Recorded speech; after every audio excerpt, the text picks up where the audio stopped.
Hello, welcome to the channel. My name is Dirty Danish, or Caleb, and today we're going to be talking about something in particular that is about a game that's near and dear to my heart, and that's Yu-Gi-Oh. Normally, I don't do this kind of thing where we do like a in-depth discussion about a topic or thing. I've only done that once on this channel, and that was many years ago for a college project. I avoid that for the most part because that's not my typical purview when I get home at the end of the day, and I don't want to be in that I don't want to be in that world because that's what I do for work. So when I say something like let's discuss something, it's quite a feat to get that far for me to be like, hey, I really want to talk about this thing. So I want to talk about, and you can kind of see it here, it's the music's kind of in the way, but I want to talk about Yu-Gi-Oh's newest format that was announced Monday, September the 22nd, 2025, at the time of the recording, and that is Yu-Gi-Oh! GENESYS. This is a alternate format that was announced that is a bit different from what we've kind of had in the past, and it's not at all what anyone was expecting. Kind of just dropped on us. Apparently it was a 2-year project, and we'll hear more about that as I'm reading through the articles, but I wanted to approach this as neutrally as possible and kind of discuss it because my friends and I have been discussing the format, what it could mean, you know, for the game going forward. Is it any good? You know, what are they trying to achieve, and if they do it? And so that's what we're kind of here for today. I got two things on screen. I have my notes, and I have the closest thing to an interview I'm going to get with a game dev, and that's, you know, blogs. So we're on yugioh.konami.com in the GENESYS subcategory. We're going to read through everything, and we're going to see what kind of questions can be answered through their blogs, and kind of some digging through and maybe checking some other sources and seeing some other news sources and seeing like what's the general consensus, plus some of my own opinion towards the end of the stream. This is also a live format, so I don't know, maybe we'll play Yu-Gi-Oh! At some point. Maybe just talk about deck building discussion, talk about the format, what it could look like, because this, in the 3 days we've had this format, a lot has happened. So I'm going to turn down the music on my end a little bit, and we can get started. God damn, I don't want to hear Persona 3 for the next 2 hours. Oh, I turned it up. There. Delightful. All right, let's begin. So, again, on September 22nd, 2025, the introduction of Yu-Gi-Oh! TCG GENESYS. Let's read more about it. Matter of fact, let's do it this way. New slab. And again, I'll read this for you, but if you read faster than I, feel free to skip forward here if you're watching this in the future. Introducing Yu-Gi-Oh! TCG Genesis. Looking for something new? A different way to duel? Got some old friends?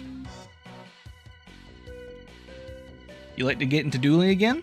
Get ready for YGO, or Yu-Gi-Oh! TCG Genesis. Genesis is a fully supported tournament system we've been working on for over 2 years. That you can play now at your local official tournament store and soon at the YCS level. A lot of duelists have already played it. All of the Rivalry of Warlord decks at the World Championship Qualifier were actually Genesis decks. Surprise. So they've actually been testing this. So this is not something they just whip together and it's a thing. 2 years of testing, plus the format Rivalry of Warlords. We're actually using these lists. Now, just so we can get some preference, Rivalry of Warlords format Yu-Gi-Oh! Just so we understand what that is. I'm looking for a more official source than...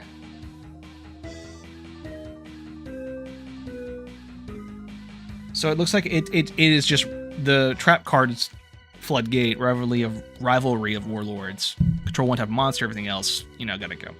An interesting format that does limit the gameplay, and it is an interesting format. I would like to see if there had more information about it. And maybe we can look at some deck lists later, but we'll hold that to the side now. So just caveat that they have been testing this, and it has been officially played at least one WCQ. The rules. Genesis uses the same rules as standard duels, so Yu-Gi-Oh! You know what it looks like, with a few simple changes to deck construction. No link or pendulum monsters allowed, which that was alluded to in my thumbnail, if that's what kind of brought you here. And the old game field is used, so no extra monster zones or pendulum zones. So that's Master Rule 2 or 3. I think it's 2. So it's 10 slots, 5/5, field spell, graveyard banishment. I think that's the official term. All other cards are not allowed. There is no forbidden, are allowed, excuse me. All other cards are allowed. There is no forbidden limited list. Crazy on first read, right? Deck construction uses a point system. Some powerful cards have a point cost when building your deck. Most cards cost no points. Each duelist will have the same amount of points number of points to build their decks. This brings the power ceiling on decks down for everyone, focusing on duels on battle action, which is another caveat term which we will write down here in my notes list. So it's for, and again, things to note. It's for old school players, or it is an option for old school players. It's been in development for 2 years. And its specific design goal is this, and again, all of this up to this point, specifically the point system, is to lower the power ceiling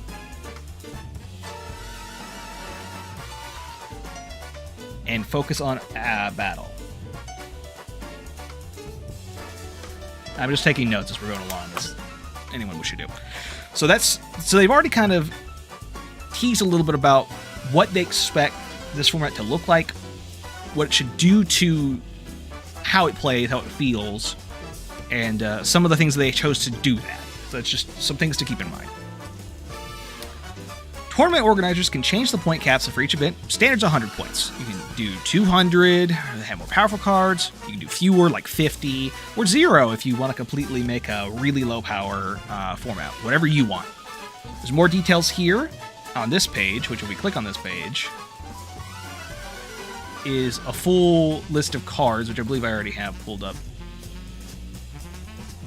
somewhere else. But let's just say we keep that there for now. Who's it for? Again, this is a very particular, question to ask. This product has to be designed for a particular set of people.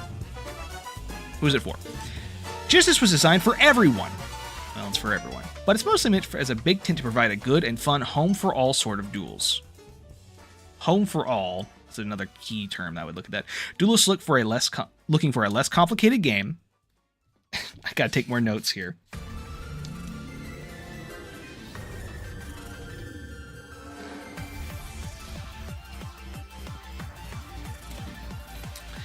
New players, those who have always had a favorite deck and want their favorite deck to be a little bit more competitive, anyone looking for a new experience or change of pace, duelists who love a deck building challenge, everyone who just can't get enough dueling. So, for everyone, but I do think it's very interesting that they specifically mention less complicated, new players, and very specifically fan favorite decks. I think those are three interesting categories that you're trying to appeal to, which is, you know, more players in the game is a good thing for the game. What's next? We're going to be in early access for a bit. During early access, you'll have a deck-based, browser-based deck builder site to build your deck list. Have it count up your point costs and make sure your deck is legal, and download and copy it for tournament play. Official tournament stores can officially run sanctioned Genesis starting that Monday, September 22nd. After a couple weeks, we'll start running Genesis invitationals at major events like Championship Series. Invitations will work. Multiple 16-player mini tournaments will be ran on Saturday. The first and second place finishers in each of those will get a main invitational held for a Sunday on that event. We've dug into the vault for some special prizes, like original 2009 SJC Dark and Dragon prize cards, giant cards, pot of greed. So just some pricing support. This is the less of what I'm really focused on, per se, but it's cool that they have interesting pricing here. And some of the invitationals are already planned. We have one in Anaheim, Brazil, Pennsylvania, and Mexico. So this is all North American and South American. Well, mostly North American. For Europe, Genesis kicks off on an invitational at the YCS Bologna, November 22nd, 23rd, which is 2 months from the day of we're streaming. Stay tuned for full details. And the first North American full-on Genesis YCS is in 2026. They're going to talk more about it in the days to come, multiple articles every day. So this is a good article, a good taste. It gets you access to the rules of the format and all the cards that are hit, which we'll get to this because this is a lot to take in. It just is what it is with Yu-Gi-Oh! Let's go see the next article, because I think it's very important to continue understanding their thought processes behind why they're making these decisions. But we can go ahead and say, at least we can answer, it's an alt format to provide a different play experience for new and old players alike.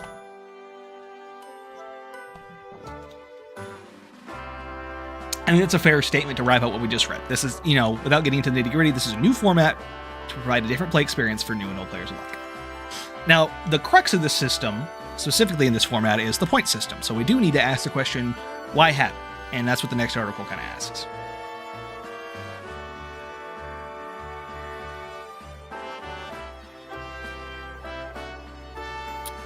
Why do a point system at all? Which is a great question. You might be wondering why we're adding a completely new style of deck building for Genesis. After all, Forbidden Limited cards have worked just fine for over 20 years. 24 years, right? 25 years at this point. So let's go over some of the ways it makes things different. No forbidden cards. There's no individual card in the game that's so incredibly powerful that it can never be allowed. Not even longtime members of the forbidden cards list like Painful Choice. It's not that powerful by itself. It's powerful because it's allowed to play with other cards, which that is true. No individual card. I kind of agree with this. No individual card is necessarily broken on its own. You have to. It's a deck. A deck makes the viability of a strategy. It's not that the power by itself. It's a power being because it lets you get to play other powerful cards. With Painful Choice sitting at a 95 points cost, you can't really combo it with other powerful cards in Genesis. But if you really want to play it, you can. It will just take up most of your deck points budget all by itself. Which is true, with a 100-point system, 95 points is, 95% of your point total. Specific combos can be priced out. And this is where it gets kind of interesting with this design philosophy. If a multi-card combo results in an undesirable interaction, like an FTK, which is a first-turn kill, it can be removed by just pricing the cards most responsible at 100 points and the others needed components to just 1. This puts the combo over the standard 100-point cap, so it can't be in the same deck. Which, for anyone who's ever played against a deck like that, awesome. You don't want to see those things in card games. They're typically not fun to play against. Maybe they're fun to play if you're that kind of person, but whatever. But at local and side events, the tournament organizers can set the point cap to whatever it may be. So if you want to run a high-power tournament with 500 points, you're free to do that and use those combos. Which, that's nice. There's flexibility built into the system. I think anyone who plays card games likes the flexibility to be available. You can't put every single power card in your deck. With a point cap, there's a real trade-off where to decide you want to play an extraordinarily powerful card like Maxi or Racial Charity in your deck. You can certainly do it, and you can play multiples if you want. However, if you do, you're giving up other important tools your deck might need to function, like cards that enable turn 1 interactions going second, Ash Blossom, etc. So they are saying, like, hey, you can play these broken hand traps, but maybe you can't play every other hand trap, or, these powerful draw spells, that kind of thing. Do you really want to spend 50 points per Maxi? Maybe. If the rest of your deck's at 0, you are pretty confident that the extra deck from it will surely let you win. Or you can spend 51 points and get full playsets of both Fua, Perulia. This is a lower power, but you'll see at least one more of those charms more often than with a single Maxi. And it's costs only 1 point more than playing a single Maxi. Which, I think this example is funny enough. The reason why the point system currently is a little fucked. Like, yes, you could play a single Maxi or 6 cards that do functionally a similar thing. Is that really a choice? It's an interest. Technically, you can choose. As a deck builder, you can do whatever you want. You have that freedom to do so, but it is interesting. They pick one of the most interesting dilemmas of this point system. We'll get into opinions later, but just keep that in mind. Another example, you can play 3 copies of Pot of Greed if you want. This card lets you draw 2 cards from your deck. That'll be 90 points. Choice is yours. So yeah, I mean, Pot of Greed, one of the most infamous, probably the most well-known card that's not a monster in the playing card game. This is great if you're someone who is if you're trying to nostalgia bait people into the game, saying, hey, you can play Pot of Greed now at 3. It's definitely an interesting way of doing so. More choices to make equals more fun for deck building enthusiasts, which generally I, for the most part, agree with this. For many duelists, building decks is the most fun part of the game. The point system in Genesis is similar to the salary cap system used by professional sports. Just like how individual players can earn a bigger payday and may take more of the cap to re-sign, the point costs of cards will change based on their usage and performance in competition. Genesis makes you the general manager of your own deck, giving you much more to think about and more reasons to use cards you might not consider otherwise. Have you tried building a Genesis deck yet? And then there's a landing page, I believe, to build the deck, which is the same landing page we looked at. So they give a pretty good explanation of what the point system is, and so a few examples of things you could do. I think they could have gone to more detail, and if I was interviewing someone directly, I would ask them more questions about, what other corner cases or things have you already considered? Is it more than just turn zero interaction, I believe is the wording they used. They call it turn 1 interaction. Is it just looking at FTKs and turn 1 interactions? Is there other things to consider? And obviously there is, but you want to hear about specific design philosophy, and hopefully we'll see more in another article. What if I create the next big deck? Okay. Great deck, sorry. The greatest deck. Genesis is the people's format. You, the duelist, will be driving most of the action behind the points cost of cards, which that is already been proven the case. Why I was choosing to do this stream tonight. They had released an update to the point system already. It's been 3 days, and they've already updated it, which is it's kind of controversial from the takes I've seen online, whether that's a good or a bad thing. But it's a thing that they're taking feedback seriously, and it looks like they're willing to pull the trigger pretty quickly in terms of when these changes will take effect. We're planning to update the points cost regularly. In general, cards that don't see much play will see their costs go down, and cards that get played a lot can see their costs go up. It's kind of like a market thing. It's kind of interesting. Picture this. You just won your very first Genesis YCS with your own unique strategy that you spent a month designing and testing. It should be one of the greatest moments of your dueling career, but there's a nagging voice in the back of your head that says, is my deck about to get costed out of existence? The short answer is no. A singular breakout performance of a new strategy isn't going to immediately lead to all cards, key cards, winding up in points assigned to them. If the deck gains traction amongst duelists and more players pick it up, and it's stuff in the top tables of the next few events, that's something we can look into. Certain cards will probably start getting point cost, but that's because probably everyone's playing them, not because you played them. Which is a roundabout answer. They say short answer no. I would argue there's a chance. It's not really no. It's maybe, which is what they probably should have said. I know from a PR standpoint, you don't want to say, yeah, you know, you could be spending cards on a deck that could eventually get, you know, phased out point-wise. But that's just a reality of playing any card game, is cards come and go. Now, it is a unique position with how fast they're putting out point changes, that input a cost. Let's say you spend $200 on a deck, just, you know, to play. In Modern, that could last you 3 to 6 months. Maybe a little longer, maybe a little less, depending on when in a cycle of a new ban list you play. But for the most part, you spend money on a deck. Let's just say $200. It's usually more than that, but we'll say $200. That's an investment that lasts you 3 months. An investment. Because let's be honest, you're spending money to play a hobby. This format, the specific format, theoretically changes could happen a lot faster than that, and that means the money that you spend, if this is something you're mainly focusing on, could be a little bit more risky, so to say. If you are someone who either follows trends or create trends, you could be creating ripple effects upon, your viability of playing cards in this format. So that's just something to keep in mind. And of course, they don't want to say that, but yes, there's a potential that any actions a community does, which is comprised of people, can make effects on things. They just won't say that. If it doesn't gain attraction, it turns out you're just a genius and the only person who can comprehend the deck you built and you win again and again. That would be what's colloquially referred to as a skill issue. That's not a great way to talk to players. On the part of the rest of the competitors, there's no community benefit to stifling individual brilliance. The onus here is on the rest of the world to catch up.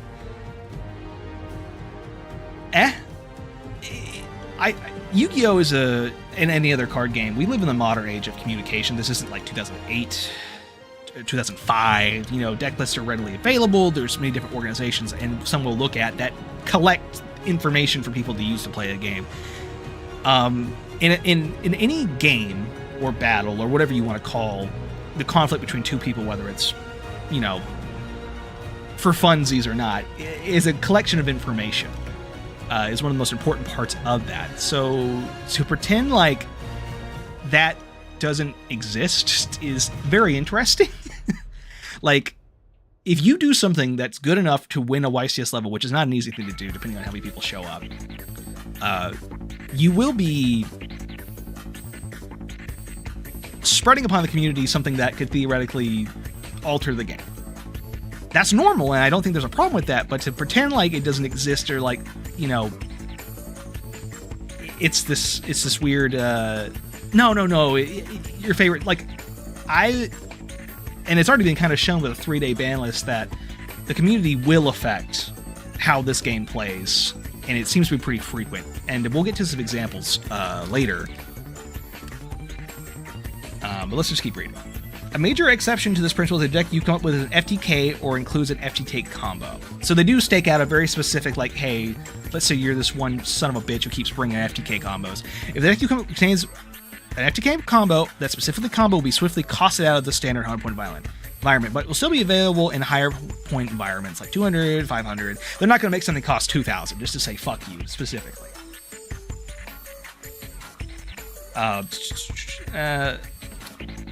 They'll allow players, including higher concentration of counter cards or extreme power level cards, to fight against it. Okay. It's your advantage to come up with something new and never before seen that's challenging for the average duelist to pick up and duplicate your success with. Easier said than done, of course, but we can't wait to see what kind of fascinating new decks can cook up.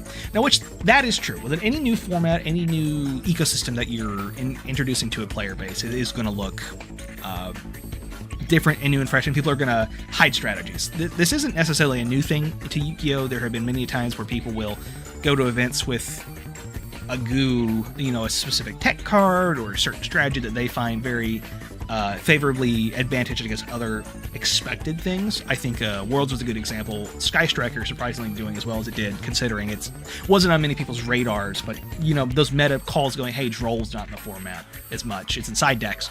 I can play around, this deck is crazy going second or first, and it does all the things you want it to do, and people don't expect it. It's a huge thing. So, yes, when you have a format like this that's even wider than Modern and has even more really, really powerful things you could theoretically keep me doing, it is going to be, at least in my summation, keep your stuff hidden, and you might come up with something, but people will probably copy it. I mean, like, there's so many different organizations that let lists be known.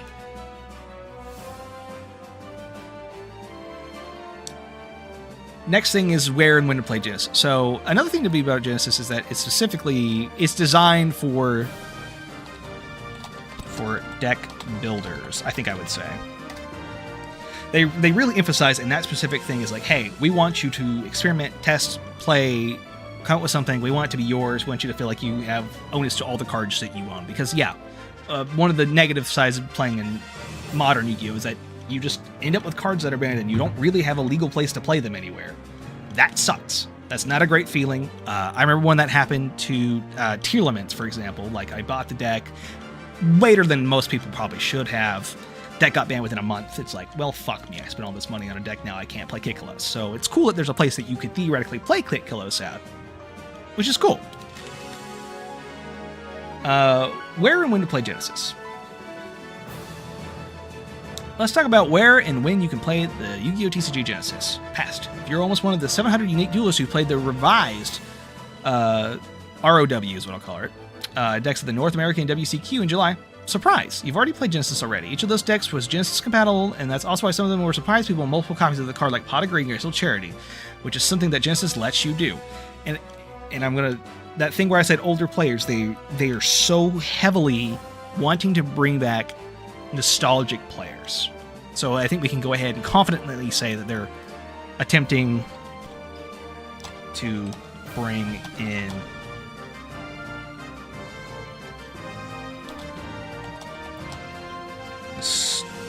nostalgic players.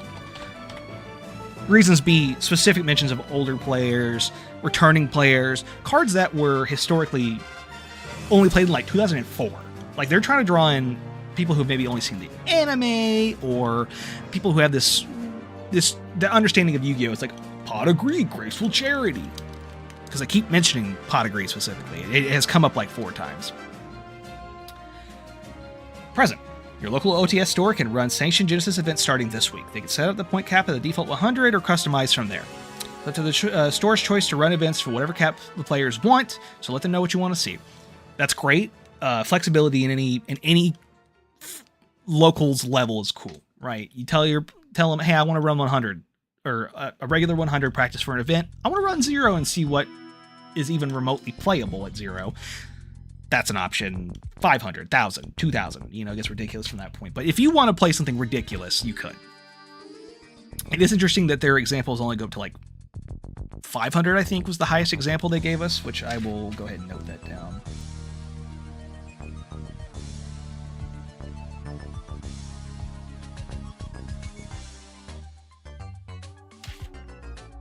Again, I'm just taking notes so I can keep my thoughts together. This is so much. There's so many different little intricacies in this story. Future. The first big Genesis events will come in a couple weeks with invitations at YCS tournaments. Each Genesis invitation will have qualifiers on Saturday and finals on Sunday. Along with Saturday, we'll be running 16-player single elimination flights and with 100-point deck building caps. I'm hoping they stream these so we can actually get a view of like what players are playing and what it kind of looks like, and you just more support for this. There's been other times where alternate formats have been created and you'll get support in the right way, and so one of the things that has been positive so far is that it does seem that they're really pushing for this. This is something that they want to do and want to support. First and second place in each flight gets an exclusive new Stitch Edge game mat. It uses retro dueling, and it's the old fields before Pendulum and extra deck monsters were added, or extra monster zones were added. First, second place gets a spot in the Invitationals. First place gets flight, and each flight gets a card of their choice from a Starlight selection we're bringing along. A briefcase of Starlight rares plucked from prior booster sets. That's cool. More reason to play. Sunday finals will be one big elimination tournament. Still the same cap. Anyone qualified on Saturday. First place gets an authentic, and it's cool because like they're little pods. Every 16 players is a flight, so theoretically you could have, what's the math on that? 16 times, let's just say they have 8 flights, 128 players, which is, what I think 256 is what sometimes we see at these, so probably, so 16 flights of 16, something like that, kind of running at the same time is interesting. They don't seem to have a cap on how many players are expecting to run in these events, so that's interesting to see that they haven't said like, hey, max 256 or something. Probably logistics things that will come up later, so just keep an eye out if you are interested in playing, that they will probably have some amount of max seeding for this. This is also a side event. This is technically an alt format, but it's a new alt format, so it might be popular, it might not be. I imagine it will trickle as it continues on, but hey, maybe it's the next big thing for Yu-Gi-Oh! Let's see. First place gets a pot of greed. One more time. Pot of greed. I'll put that in my notes. Pot of greed.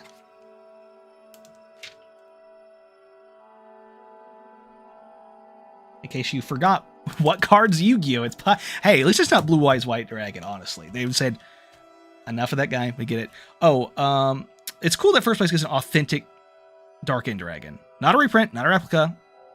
They've just been holding on to it for 16 years.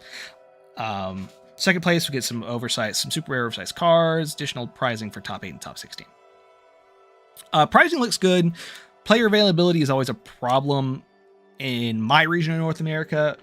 We have to usually travel to play in larger events, so I'm hoping that if this is big and they continue to rotate around where they're having events, that'd be awesome. I know that they're expensive to run and generally run at a loss, but access to more events means it's just better for more players. Again, I live in a region where there are players, but I have to usually travel to go to events. So, of course, anytime I see more things going on, that's awesome. I just hope they continue supporting and in more regions, at least here in the United States.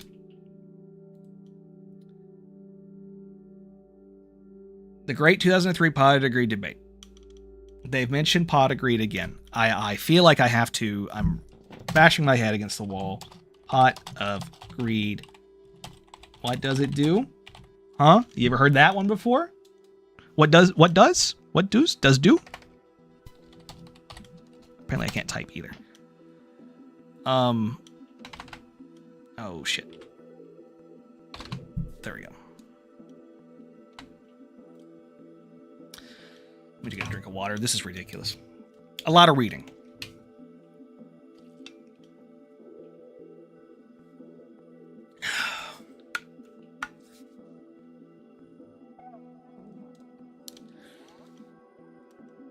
The great 2003 Pot of Greed debate. This is a debate that they are actively discussing in 2025. We're talking 22 years after the fact, at least from the date that they recognize. It has been banned since I think 2004.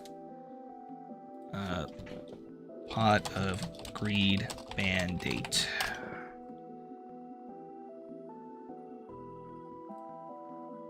It's AI.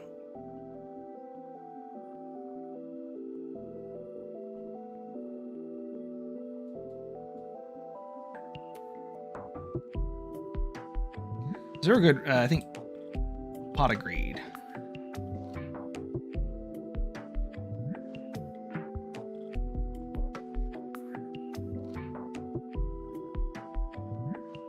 When was it banned specifically? I just want to make sure it's on Know Your Meme. In case you don't know your memes. Great, my whole computer's freezing up. Give it a second.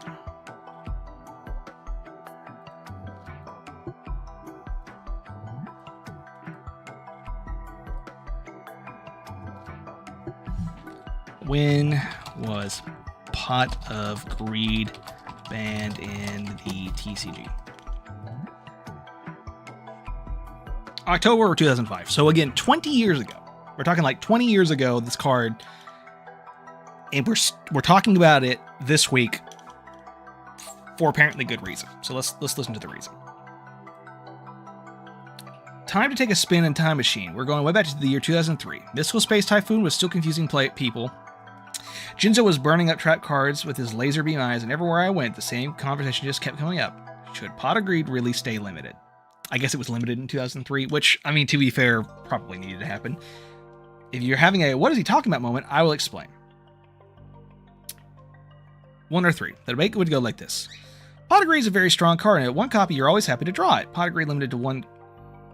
it's a very strong card, and 1 card you're always happy to see. Yeah, you always want to see Pot of Greed because it represents other cards. Limited to 1 per deck means the game relies more on luck, since whichever player draws it, the other does not, always has an advantage.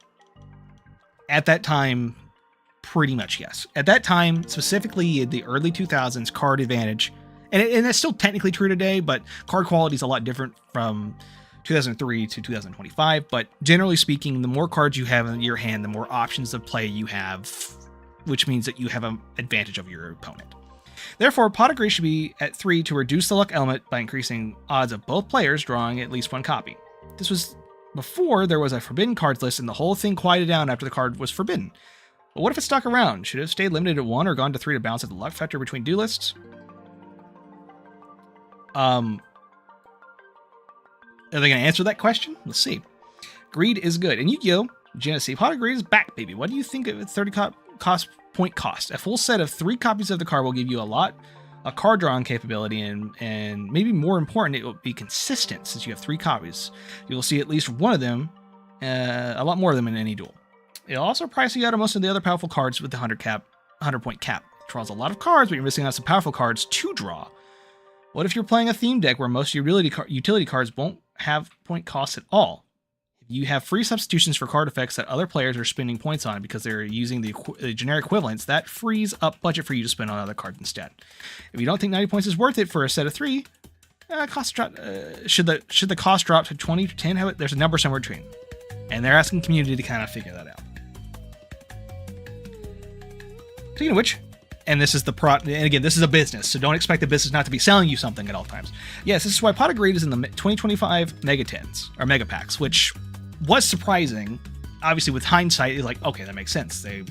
Apparently their selling point is Pot of Greed, along with a few other cards that are forbidden in advanced formats, which are like Chaos Ruler, Dark Matter Dragon, cards of Safe Return, Metamorphosis, Mirage of Nightmares. So if you hear anyone ask, they're going to reprint them, they've already started. Now, in my mind, reprinting cards is always nice. Again, the game's been around for 25 years in North America. If you have not been playing that whole time, or drop in and out, sell cards, get cards, cards should, in my opinion, a piece of cardboard should not be too expensive.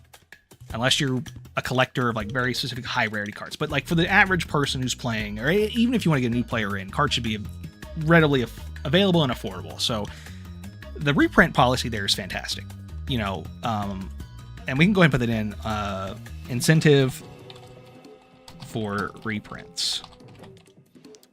I love reprints. Anytime they do reprints, that's great. That's fantastic. That being said, they never really, they leave this to, it's really interesting.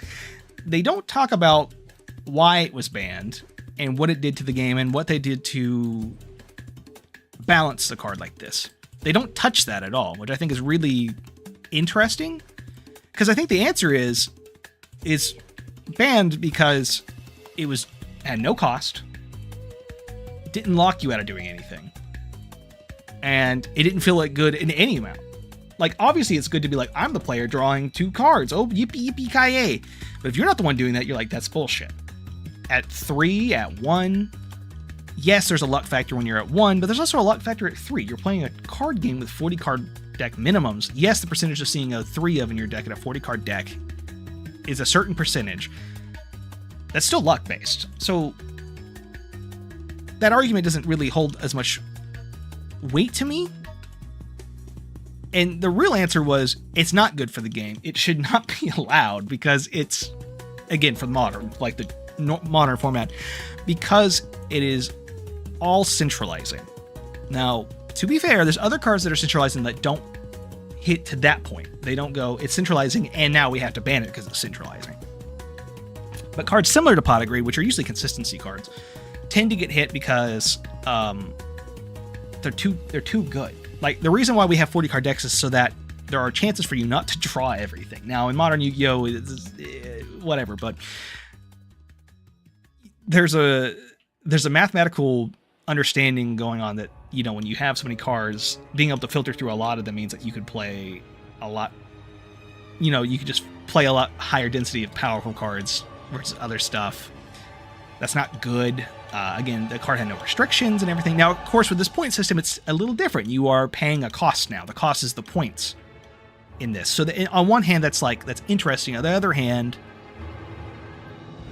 it is just interesting for them to kind of skirt around the consensus. I think most players who have played the game long enough to understand that, like, cards like this probably shouldn't be legal because of their lack of cost, because of their general accessibility, etc. So just something to keep in mind about Pot of Greed. They have mentioned it has its own page. That's how important this card is to them in terms of maybe even some of the earliest decision making in terms of, like, we want a new format. How do we get players, specifically old players, because they really hounded on those old players. How do we get old duelists back into this? And they said Pot of Greed. They said Pot of Greed. Oh god, there's so many blogs. I regret going down this road. But we're going into the first Genesis duelists. When you're developing new gameplay, there's only so much you can do deck building and theory crafting by deck. Okay, you really need to be valued by to see how players really value different classes of cards. We need to run actual internal tournaments. So they've done internal testing. Thank Christ. So we gathered up every duelist we've got, myself accepted, since someone had to run it and do the analysis, and I did internal tournament testing, which is good. That means they have enough people to actually test tournaments and stuff. I'm curious how large of a sample size. Anytime you are doing testing, the more varied of a data set you have, the better it is. So and it's obviously proof by a pretty immediate turnaround of a points change to some cards, that data is king, and it probably didn't have enough data until I got to the hands of people in public. And when people went, hey, Dice Smashers at 0, we're going to play Vanquish Soul Dice Smashers and fuck everyone, they had to immediately come up with something and go, hey, sorry, we missed that. I don't know how they missed it, but they missed it. Sorry. The top duelists from internal testing got their decks added into the RVW, excuse me. That's after some point adjustments based on tournament results. We also added the Morganite Spirit deck, which was from a test tournament run of our colleagues in Japan. And it was a cool concept. It was just too cool to leave it.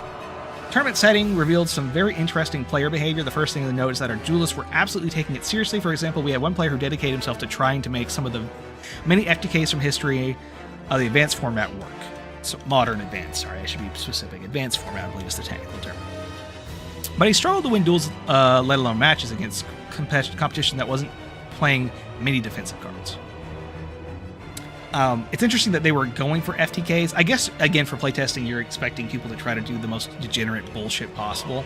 And they have a clear-cut part of their design philosophy that they will not tolerate that kind of design philosophy. Like, if you do that, they're gonna axe it pretty quick. Good. That's good. No one wants those kind of cards. Which brings me to the most important takeaway. The first instinct of most players was to simply drop all the defensive cards, and what they're calling defensive cards are like hand traps, known in the community, Ash, Valor, and the like, and spend all their points on consistency cards, Rhoda, etc. What they learned very quickly is that just because you can't initiate Cold Fusion by fielding a 2-effect monster doesn't mean you need to play it safe with 0 first-turn interaction at all. The number one regret of duels after the first tournament was not putting any effect failures or similar cards in their deck.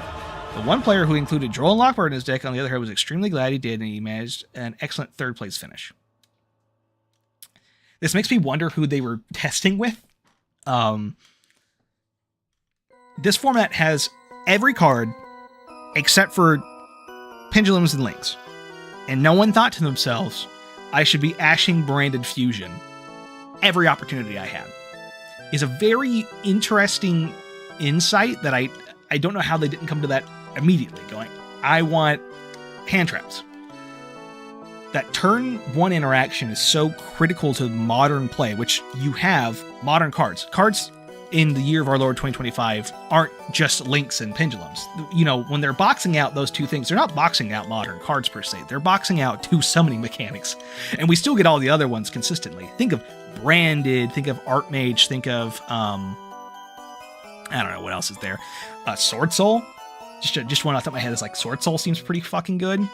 At least at first glance. I know people were testing out Leerless, and like, Vanquish Soul was another one. They lost a link card. Oh boy. Monster Reborn. Bye-bye. The fact that, and obviously this is a blog written in a certain way that's probably not giving you all the analysis. I would want to see like, hey, I want to see the testing you guys did, see the deck, see the design philosophy, and see where it trickled down from. Because obviously they did that because there's point systems to a lot of cards. Anyway, a lot of the cards have changed cost since the first tournament, which we have made a whole points on that and additional testing, but the important takeaway here is investigating all your points and consistent engine cards while ignoring defensive and removal. It's a dangerous game. It can work out for you, and instance, you come up with a True King of all Calamities, which is one of the most abhorrent cards that could possibly be legal in this fucking format, but we'll get there. That can ignore or suppress your opponent's field going second, then set up the rank 9, but that requires much more involved and specialized construction. It ends up being that you decide how to spend your points. So they're saying, you know, pick and choose. Obviously, the point system is if you're going to want some really fucking annoying boss monster like True King of all Calamities, you're going to be spending your points that way, which is the resource portion of this conversation. So you may not have as many defensive cards, call buys, whatever. We're really excited to see what you guys take Genesis. We'll be thinking, where you're thinking end up like our initial testers did. Will the points adjust we made after the first mean that you'll skip this phase and finish this move right away into a new different era? We're about to find out. The answer was the community got their hands on this and then immediately caused problems and they had to immediately send out something. But again, we'll get there. This is like, we're still like, this is day 2. Okay, and now we're on to today. In the Discord, right after I posted that, hey, I'm going to be talking about this format because this is something that's been in all of our minds and conversations and, you know. Sorry, 1 second. Something popped up for me.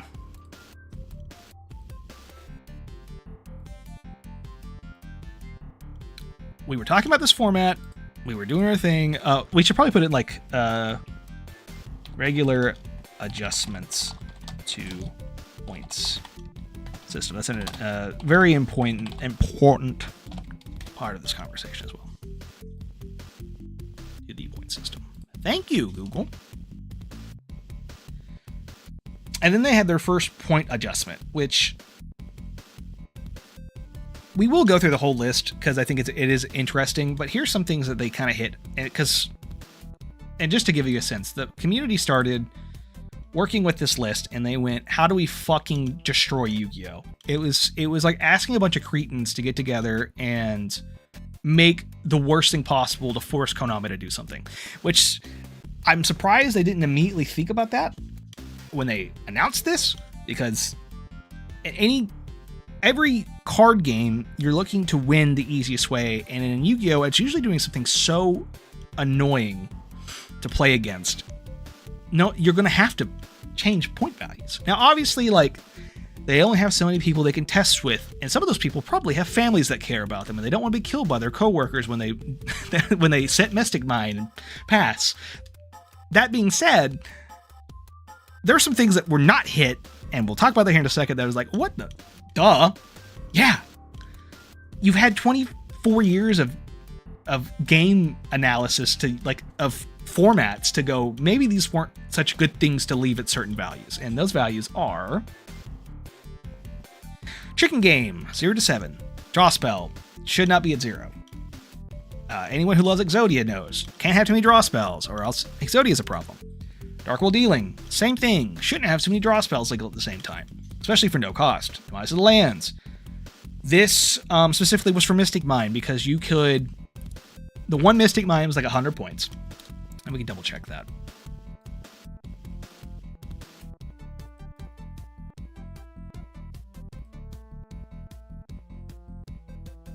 Yeah, 100 points. But it doesn't matter if you have a card that can get to it for free. Dimensional Shifter, 5 to 10. I still think this card's a problem. It's so oppressive to 99% of decks, but whatever, they said, hey, it's gotta be worth a little more. Dominus Spiral, this is a new card. Interesting that they're hitting new cards, but I think they go down and talk about that here in a minute. Draco Tail. Just because you make a new format doesn't mean the best decks in the room in the modern game or advanced TCG aren't playable here. Obviously, they had already kind of had it hit and they did a little more. Most of those decks like to play 3 of it. Playing 3 of it's at 60, so don't know if that's worth playing. Ouroboros at 67. This is another FT, like this is a functional FTK floodgate. I mean, it's not, you don't necessarily die your first turn, but you're not doing anything on your turn, so it's practically giving your opponent 2 turns, one of which has a battle. Foolish Burial Goods is another one of those cards that, this one, it is a good card. It does enable a lot of interesting things. It should probably have a point value. It is a very playable card. 3 is an interesting number. I'm sure that boxes in very particular sets of decks that were using it. Cool. Draw spell, Into the Void being from 1 to 3. I'm sure boxes in something. K9, Nuari, Joe Cool. Those are cards that are just now coming out here in the next core set. They come out like later this week. So it's interesting. They're hitting cards that haven't even come out yet. But again, I think they talk about that. Cat 2 Dragon Tail was a searcher for Draco Tail. Again, yeah, duh. It's like one of the best decks right now. Left Arm Offering is a draw spell. Dracoling for Light Swarm. I imagine someone in the community was doing something so ridiculously heinous with this that they had to put points on it. Same thing with Lyrilisk. This was a deck that I was looking at playing, just not because I knew of something broken or something. It's just the fact that like I own those cards from when Bird Up was a deck like 3 years ago, 2 years ago. I would love to have been able to play them, but they said, fuck you. Sugma at 7, I'm sure he did something. Multi-universe, I think was also part of like, yeah, same thing with Metaverse. These are cards that get the filled spell that make Mystic Mind that make you want to shoot your opponent. So, Hope Harbinger is interesting because that is a spell trap negate. Dugarce is a draw. They hit Paradise Smashers. That card just got banned, and you didn't think that. And again, they probably had a list and had been working on the press release stuff, and this list had literally just happened like 2 weeks ago. So whatever, like, you know, I'm glad they. Again, the nice thing about turnarounds is that when they make a mistake or miss something, they can put it out into the world really quickly and go, "Hey, sorry, we missed this." Utopic Draco is a negate. Numbers Evil is a card that I'm not familiar with. We'll check. I'm sure there's something really stinky. Anytime I see a big number, I think that card's stinky and it should not be allowed. This is because they hit the wrong card. Duo and Trio, interesting. A burn strategy, I guess, was using X amount of these, and they're obviously not that big of a problem, but they were there. Planet Pathfinder, because you don't want to search the Mystic Mind. You summon the Pathfinder, you get the Mystic Mind. The Mystic Mind makes you want to kill yourself. 2 interesting ones, and I'll talk about them back to back. Prohibition and Sales Ban. They do not want you calling other people's cards to not play. This format's all about you get to play what you want to, and no one can tell you no. Side Blocker, I assume, had some kind of ridiculous something. Star Seraph Scepter, some kind of, I think Rongo Miniad is specifically what that's like rank 4 slop. Same thing with Sovereignty. Just actually rollback gets a little bit of a price because back row decks, same thing with Travelholic, and then Holy Sue because, once again, right before this last ban list, Vanquish Soul, it's really fucking good. You probably shouldn't leave it at full power with no point cost. Just maybe. And obviously, Yummy's not in here because they killed my beloved Yummy, so. Oh, and they have some points going down, which is interesting too. So they've, I was expecting points to go up. I wasn't expecting so early points to go down. Arime was the one they accidentally put on the list. Some Blackwing cards. Block Dragon. You can play 3 Block Dragon. They said, hey, you can have 3 of them. Droll down to 5 from 7 is scary. Because Droll is one of those cards that I can't imagine every deck not playing. It's too fucking good.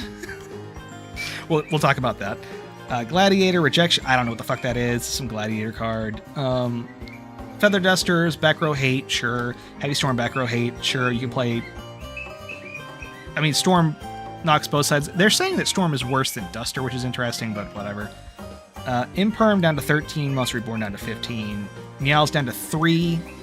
Probably the right call. It's the worst of the Moltres army, so side decking that's really cheap. If you play against like the one of banished decks, you play Flu, you know, you're really going to draw a lot of cards or something. Premature Burial down, and then Return of the Dragon Lord just a little bit down as well. Overall, these look good. I don't know all the specific catch cases, but you know, whatever. And then their reasoning. Give me a second. Let me get a little sip of water.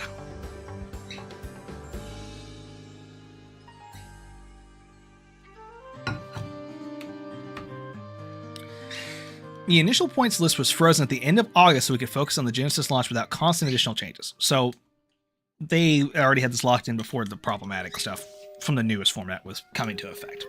Makes that super clear now that you see Paradise Smashers on this list. And now your results will affect the points moving forward. Cards that universally see a ton of play that will get their points card go up. Cards that don't see any play will often see their points come down. And of course, you'll always keep both hands on the steering wheel to make sure that no FTKs come creeping up. Even if nobody playing them, points decay is not automatic. Good rule of thumb.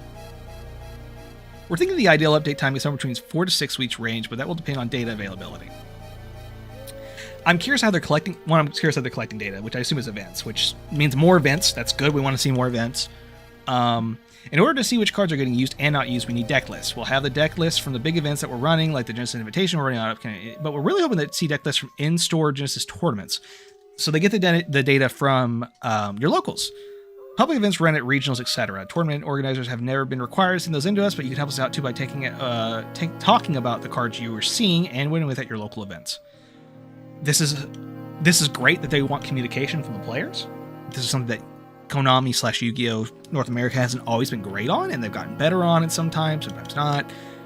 I think I would hope that they have more specific channels for that. Like if they go, hey, hit us up on Twitter or X or, whatever, they should probably be more specific. Like use this link and add us and hit us up on Threads or whatever the fuck you're using at this time. Just talk about it in the usual places. We'll see it. And okay, they do have a hashtag. I should have just kept reading. Which is cool.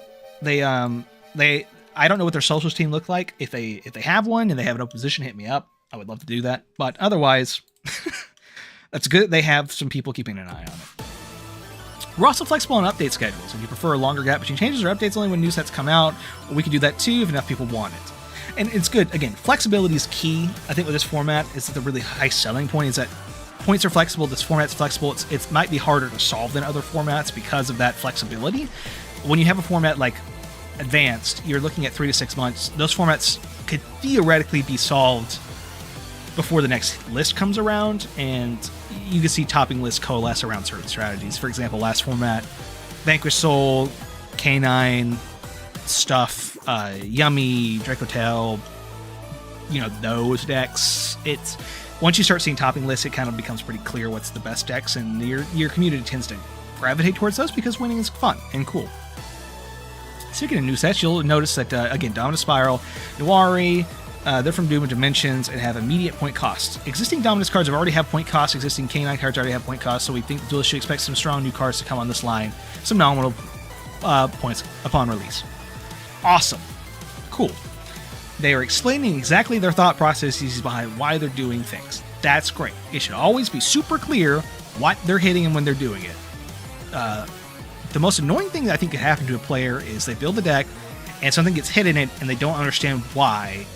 Especially if they're not someone who is spending every moment of their day breathing, eating, and shitting Yu-Gi-Oh! Right? You want to know what's going on. You want to understand what's happening.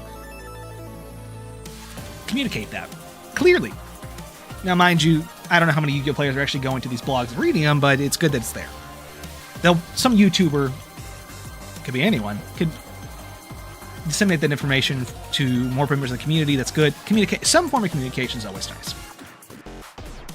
But at the same time, we're thinking it'd be a little weird to pre-assign cost points to brand new themes like Doomsday and Radiant Typhoon right away. So we'll see what they do first, and then go from there. And then they're asking if you agree.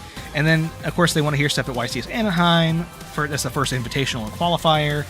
Whenever Points updates the deck website, we'll always have them first, and we'll always post an article here right away. So it's telling you, hey, check here, it's good, communication, you want to see it, you go here. I think it's awesome they already have one. I think 3 days is crazy, but then again, if they haven't touched it since August, it really is closer to 6 weeks since the last time they touched it, which is about what they said they were going to do, down here. So actually, people talking about this being like too soon, understanding the context that, hey, this was done in like the end of August, and well, I guess if it's the end of August, it would be 3 weeks at max. Still kind of in the range of like, hey, we haven't touched this in a few weeks. We obviously need to fine tune it.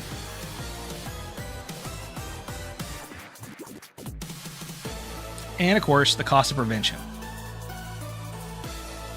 And it's interesting. Now, these are the ones that I find really interesting, these particular articles, because they're talking a lot more about gameplay philosophy, or point philosophy, which is like the crux of this format. If this isn't mathing out correctly, if something is currently broken, you really, really, really need understanding of the maths.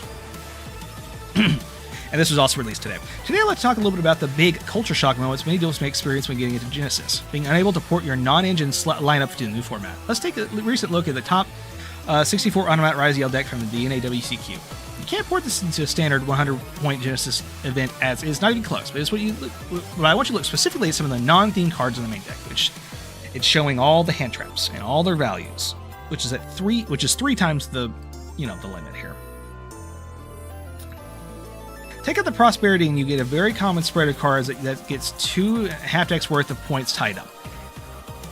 Obviously, you cannot roll up to a competitive Genesis event like this, and lineups like this are so common in advance that it might feel deeply sacrilegious to slash most of these cards from your deck. The most important thing to keep in mind is that these decks in Genesis aren't weak by any stretch of the imagination. You're not going to be so far behind that you can't stop your opponent's turn 1 setups, and that you need 12 to 18 ways to interact on turn 1 going second. That's an insane number, but you get what they're getting a point across there. In Genesis, the more economical approach is a board breaker approach. Removal after the fact will cost you a few fewer points than outright prevention, with the exception of the Psalms, of course. But they themselves risk. They themselves risk removal. But this design is a key element of yesterday's gameplay today's cards. And I think that is a quote that I really want to hit there, because I think that's, when you talk about design philosophy for this format, that is I think a very concise way of putting what this format looks like.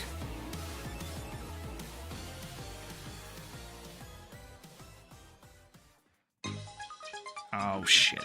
No.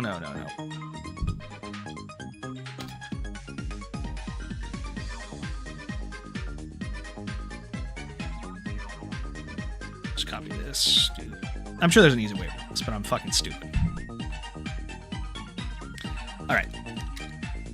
Additionally, because Genesis doesn't use link monsters, the input and output of combos are far more closely related, so it's easier to make a good choice when it is to use interactions you do have. This too is part of yesterday's gameplay, today's cards. The things that players can do unopposed with, say, a level 3 tuner and a level 4 non-tuner are limited in scope compared to advanced. Which is true. On top of that, don't forget the powerful engine cards, consistency cards, and inboard pieces also have points assigned to them, so your opponent also may have a difficult time making difficult choices on what to include and what to not include. If you have figured out a way that is put their points on, you can eliminate possibilities of what their hidden cards may be and give yourself an in-game advantage, which is true, and that's something that I was thinking about before starting the stream, is that there is a interesting counterplay here with point cost, and I think we'll talk more about that here in a minute, but just keep that in mind. Deck building in Genesis is different, but it's a good kind of different. Rather than starting your deck list with a list of defensive cards you feel like you must play no matter what, try building your offensive lit first, and then tailoring your defense around what your game plan is capable of on its own. Good article, good way of thinking about things. This really, again, if you're someone like me, coming from advanced or modern, and you're switching over to this is going to look a lot different, and so it's a thing to kind of keep in mind. They do specifically address link monsters, which I find interesting, because, yes, link monsters are maybe, depending on what the format could look like with them, they are some of the hardest to predict what could go into next, because they don't require a tuner or similar levels or this or that and the other. So that is an interesting counterpoint to having Link monsters in this format. They haven't talked about pendulums, which is really interesting because pendulums don't have that same kind of problem. Like their fate, like a pendulum summon is, yes, technically unknown cards, potentially unknown cards in your hand. Face-up cards in your extra deck, which are public game knowledge, I believe, so you're allowed to look at those. And again, you would see them probably getting them in some way. And the plays they facilitate are any of the other variants that have been deemed okay. Things like Big Monster, Big Effect Monster, or Synchro, or Ixie. So those are apparently all okay. But specifically Link monsters, I guess, my pendulums and Link monsters are apparently too hard to telegraph what's going on, which I see the argument for Link. Pendulum is a more interesting, a little more difficult to discern if that's the same philosophy they have for that, or there might be something else they don't like about pendulums. Who knows? And that's all of our articles. I like that, again, as a Yu-Gi-Oh player who gets a lot of their content from online, you know, I check my Facebook not my Facebook, how old am I? I check my Twitter to see what card, this is my routine as a Yu-Gi-Oh player. Throughout the day, I keep an eye on Twitter to see if any new cards are dropping that are interesting for decks that I like. Any other news there? I watch YouTube content, which is a variety of advanced format, custom formats, funny haha stuff. That's it. I'm probably like majority of other Yu-Gi-Oh players who interface with bits and pieces here and there. I've never once come to the blog for anything. So this is, maybe they've been doing this for a while and the blogs are really cool. Let's just take a look.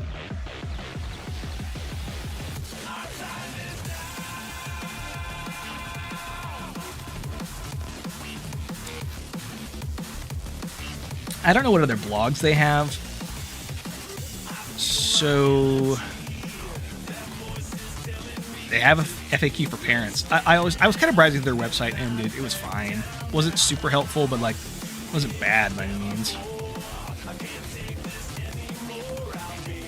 But they have all their links to stuff, and you know they have their all that good stuff.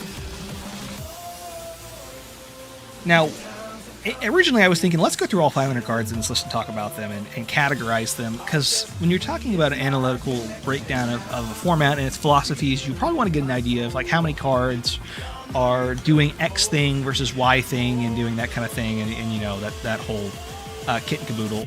I'm now no longer interested in doing that because that will take fucking forever, and we've already been going for an hour.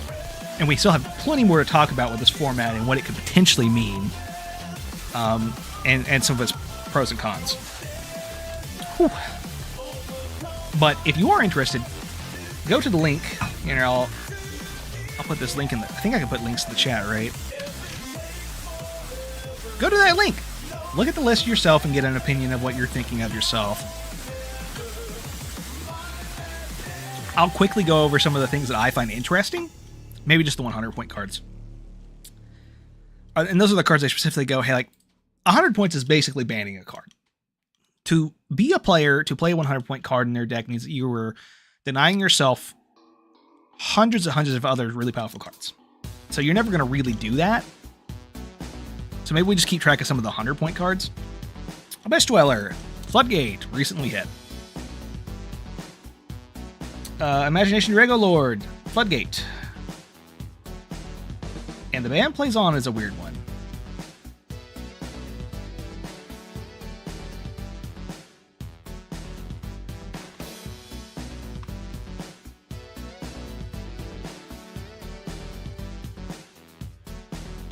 Actually, we'll go through the list this way because I'm very interested in seeing what cards they've decided are so powerful that they really don't want you playing it.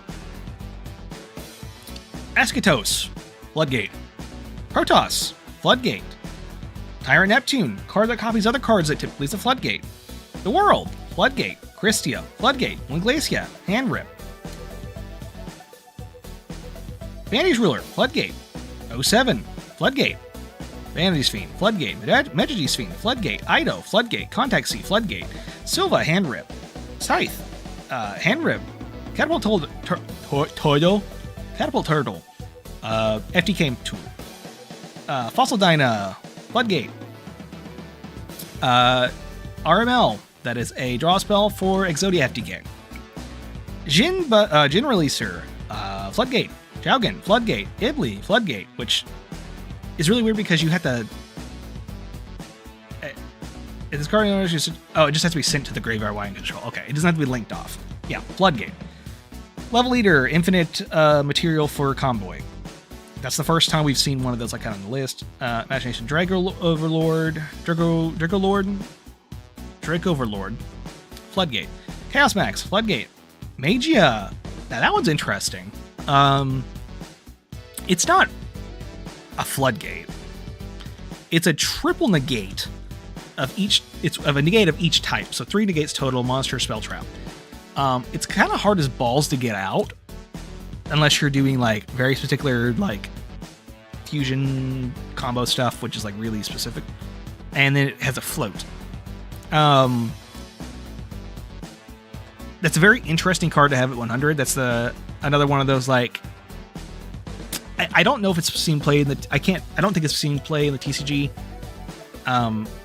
Partially because when it first came out, it was cost because it was like $1,000. But also, it just doesn't seem very good. I don't know is the format that bad where they think this needs to be hit, or they're just preemptively hitting cards they think need it, and then it can really come down. This card doesn't make much sense to me. Exterio is a ridiculous negation guy for face-up spell traps. Dragoon, this one makes a little bit more sense. He is ridiculous. Negate, pop, can't be targeted. Floodgate cheats out floodgates or negates. Omega's Hand Rips. Junk Speeder's weird. It is really powerful. I mean, getting 5 free bodies in a format like this is probably insane. Also being said, there's no link monsters, so some of those monsters may be more difficult than others to use for material because I think it summons all tuners. Yeah, it has to be Synchron tuners. So interesting, it's got 100. Zulkin cheats out cards. True King, this is the motherfucker that the fact that it's legal is insane to me. Even though technically it's 100 points. So you're playing it and that's it. That's all you get. Basically says don't play the game. Julian cheats out cards. Beatrice dumps monsters. This one at being at 100 is a little high. It is good. It's not 100 points high, but it dumps other cards. As a thought, it's a Floodgate. Shockmaster's a Floodgate. Crooked Cook makes really unfun game states. It's really gummy. Baguska's it's kind of an interesting one. It's a Floodgate that has seen lots of play over the years, but specifically, it's not. Obviously, in the modern game, not banned.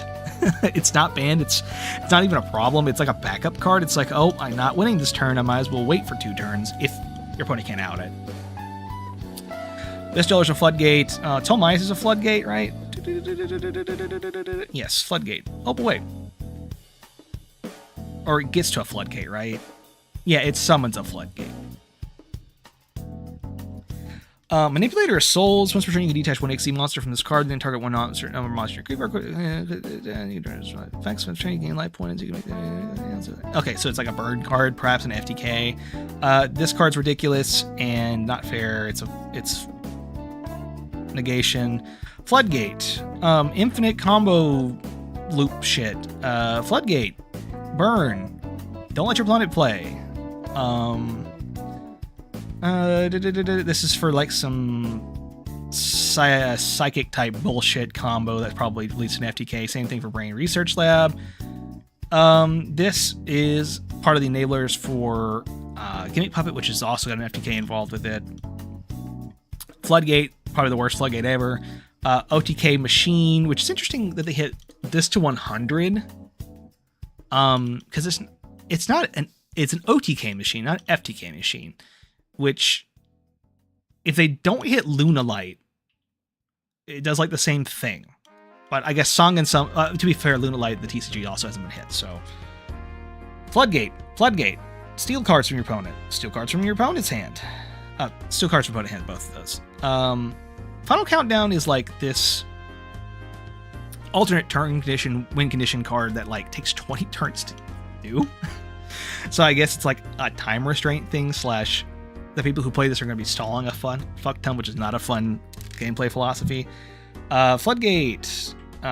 Instant Fusion's weird because it's not played in any decks right now. It could be played in this format if it weren't so expensive and had the other targets not so expensive, but I don't see them doing anything ridiculous because of the way that points are blocked off. There's like, the Instant Fusion is such a weird one to see at 100. Last Will can't come back. It's ridiculous. I think it's, you can just get like a Jowgen or something. So, OSS is really powerful. I don't think it's like to compare OSS to something like Delinquent Duo seems strange. It is good. It probably shouldn't be banned. It's banned in the TCG specifically because, I don't know, fuck fire, I guess. It is good though, so. Tails ban stops you from playing the cards they want you to play. They don't want you doing that. Rip a card. The ban plays on. Either play a special monster with the same level as they control. This is a Floodgate. Would be really funny. Floodgate. It's funny they already hit it. Floodgates. Floodgate. Floodgate. Floodgate. Floodgate. Floodgate. Floodgate. You see the pattern here?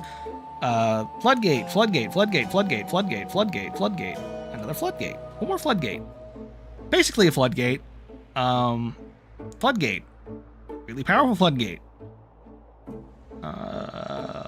This has got to have an OTK or an FTK tied in with it, I assume. And then this creates draws, which is like the worst this is actually the worst card ever invented. So it seems like they boxed out a lot of really powerful stuff, right? Just already hitting some of the most powerful cards in the format, that kind of thing. That's great.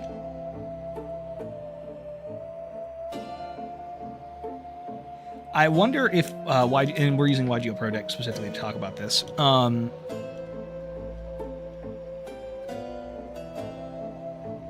What have they not hit? Because we saw some of the hits before, and again, this is only touching X amount of cards. Like, there's tons of other things, like Daigusto Emerald is 1 point. I assume that stops something from existing. Or cards like Tiding is 10 points. Dragon Link, I can't imagine it's that good without, well, links. So, I don't know. There's a lot of potential in this format to build something kind of interesting. Man, they got Grapha on here at 5. They just say fuck Dark World, I guess. Kashtira cards. I saw Kashtira somewhere. Oh, they have these like Floodgatey Kawaii keys on here. Where's Kashtira? Rise Heart's 97 points. So like they really just said do not play, and maybe that's something we can, when we filter, we can like 90 to 99. Just to see some of the other cards that are hit. Magical Scientist, FTK, Rexstrom, Floodgate, Extra Bodies, Floodgate. Get bodies out. Anti-hand trap. This can give your opponent a Floodgate or something, and then this is like hand ripping. Interesting.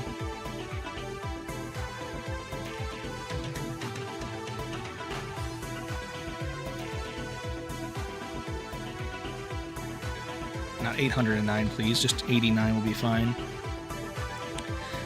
They have like, they just have such a strange, like Miscellaneous Saurus that theoretically puts it at 1, which is like similar to what the TCG has. Wind Up Hunter for hand loops, Bombard for burn, Floodgate, really powerful, easy to access negation, Floodgate, hand, it's some kind of rip, right? It's also got a burn attached to it. That one seems weird. Why is Buzz King on here? Weird. Diabolus makes sense. Oh, Bahamut Shark. Play a little shark. Yeah, I mean, like the normal. Okay, what does this card do? I think this lets you just get to some ridiculous shit. Last turn, the fact that last turn is set 75 points is ridiculous. Because that means you can't play it with other bullshit, which is really funny. And this card shouldn't be legal. This card should never be legal. This is like the same thing as the self-destruct button. This is like the same thing. It should not be legal in any circumstance.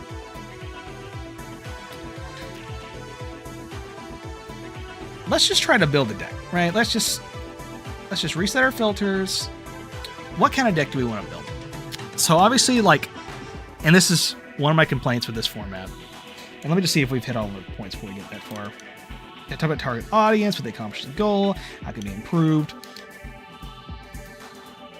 It doesn't have links or pendulums.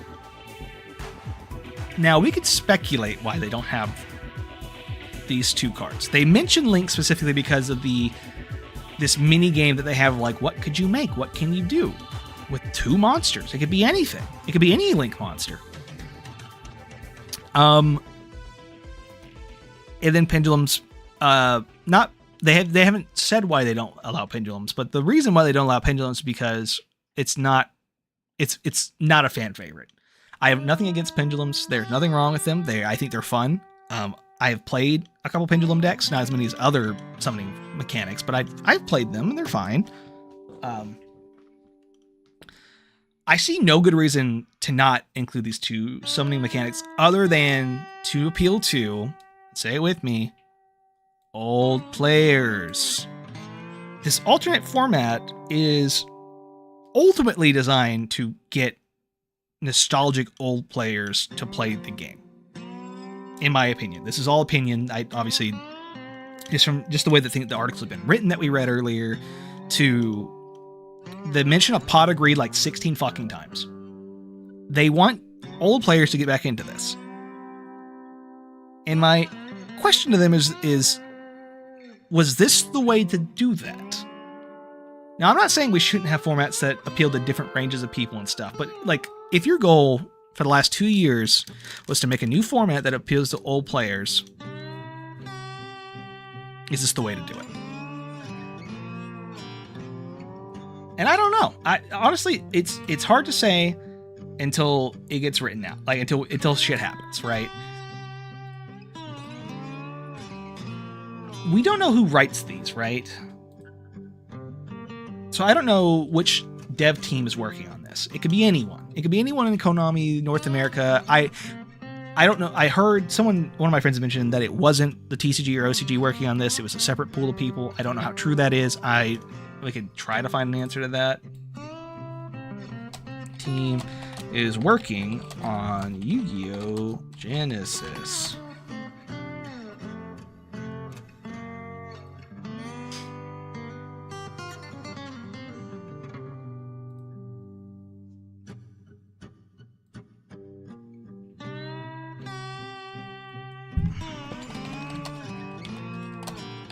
I'll go ahead and get this up too, because I think this is a more interesting.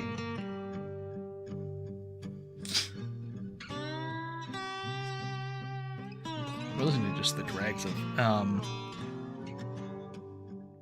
interesting stuff. So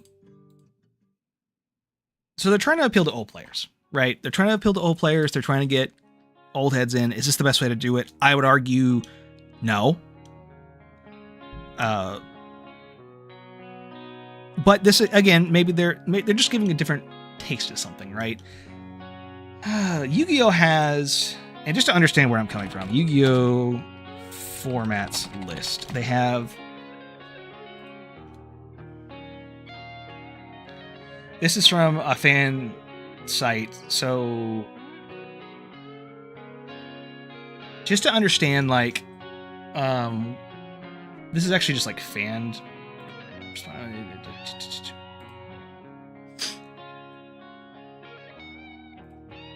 I need like a more. So we have a couple. Okay, this is from Konami's stuff.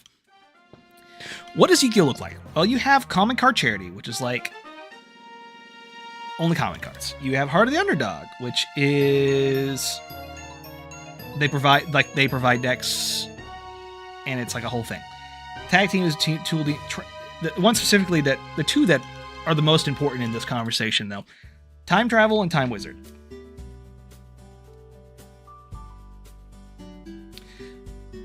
Now, if you've been around last year, you will know that Time Wizard it's really a contentious thing because they basically went, we're not supporting Time Wizard anymore. Time Wizard is something that will maybe happen, maybe not. It's kind of up in the air because they really wanted to push time travel. If you're an older player and you want to play Yu-Gi-Oh, Time Wizard's the way to go, right? You have a ton of formats, fan-designated formats. This is the fans going, hey, we like Edison, we like Goat format, we like Frog format, we like whatever. That whole list of formats we saw on that other page were all like fan-designated, like this time period had this specific set of cards, and this is a format for players to play. In my mind, that gives you the most, I get to play Pot of Greed, or I get to play whatever.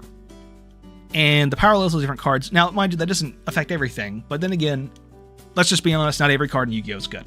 There's just some cards that will never see play, that'll never see a competitive play, at least as it currently stands.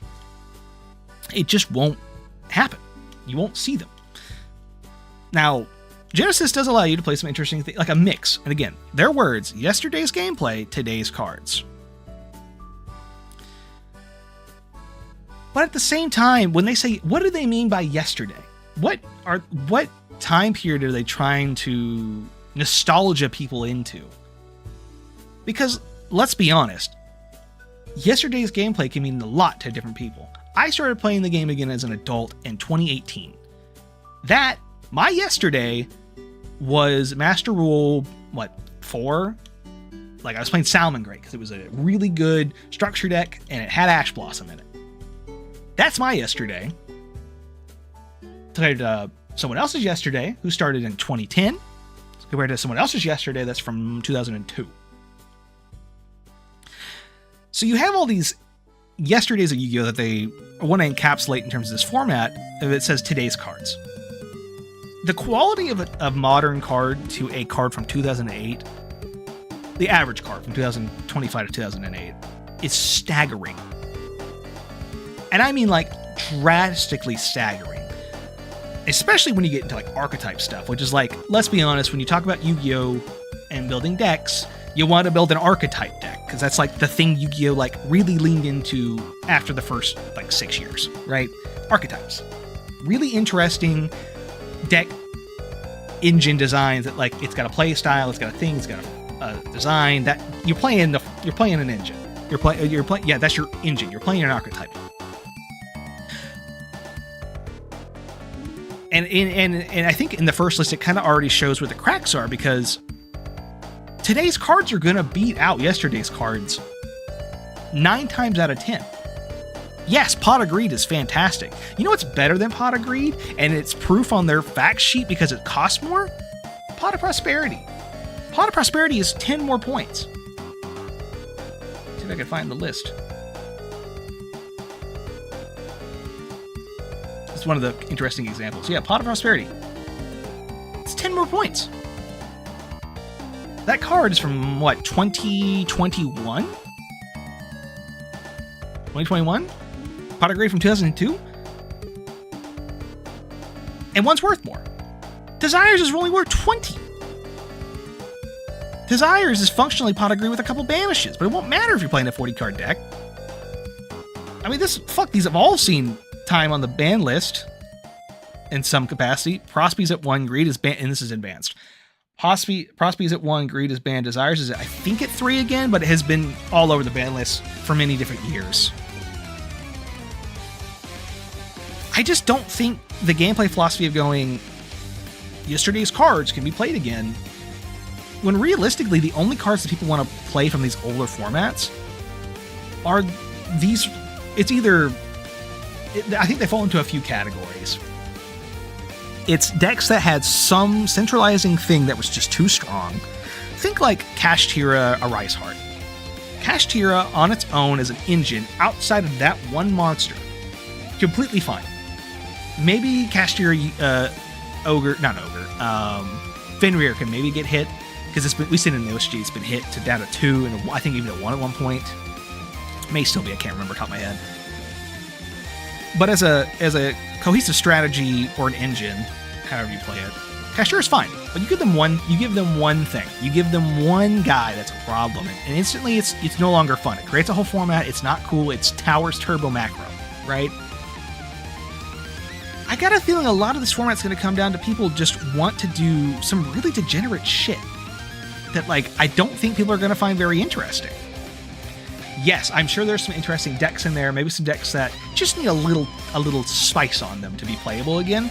I think, like, before the hit, I thought it was interesting that Vanquish Soul was playable. Mind you, with some degenerate shit that needed to be hit, like Dice Smashers, but Vanquish Soul got hit really early in this format, and we didn't get to see it at full power for very long with K9. Good, that deck was really strong and probably the best deck in the format, but it got hit a little early in its lifetime, and it kind of got hit because of the sins of K9, let's be honest. So, on one hand, there's examples like that where you got this really interesting deck that didn't really get to see full power for very long, that can kind of be played here. But I'm looking at the list of things they go are going to be a problem, and I'm going, I don't want to play against some of this shit. Like, are you kidding me? Like, there's some really stinky cards that are low, that I just don't want to see. Even if it's at 1, I don't want to see that stuff. Like, what's a good example?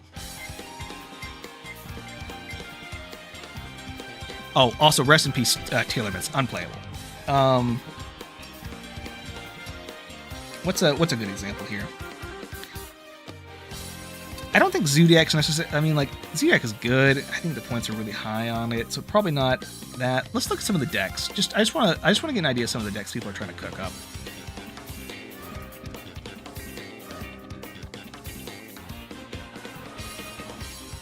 This is Onomat Rank 4 Turbo. This looks terrible. There's not a single hand trap in this thing. Okay, this is not a good deck. Sorry.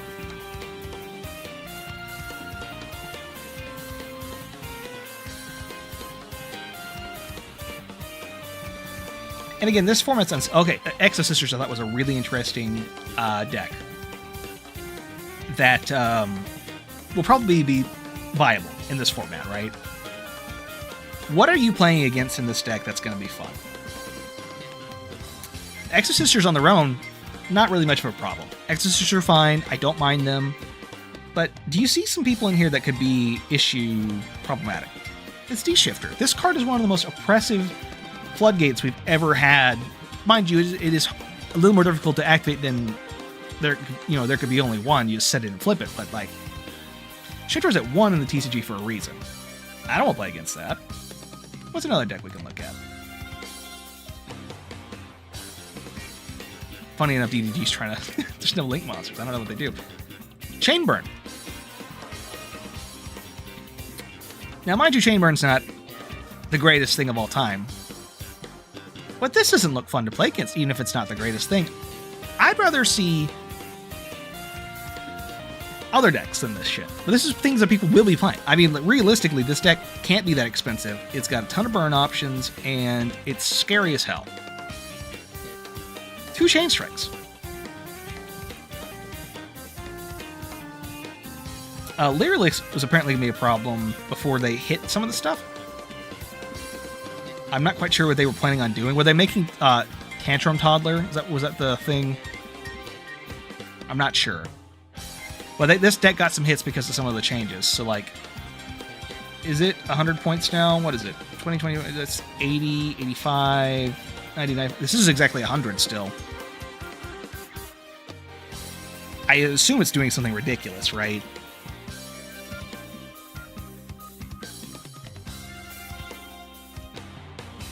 It's going to be tough to see what's exactly the best stuff until we get there.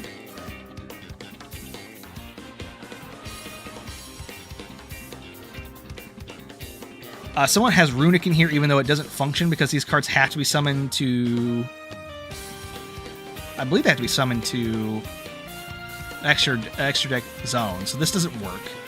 That's another thing. We need better guidance about how this format works specifically, too, because there's some questions I have about it.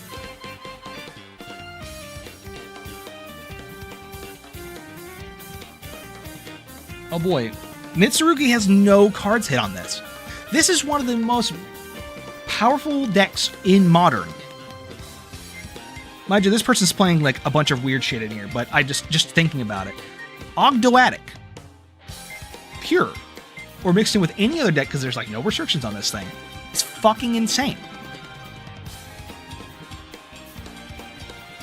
Now, mind you, that's a newer thing, so I'm trying to find some older examples of shit that like, well, who would want to play against this?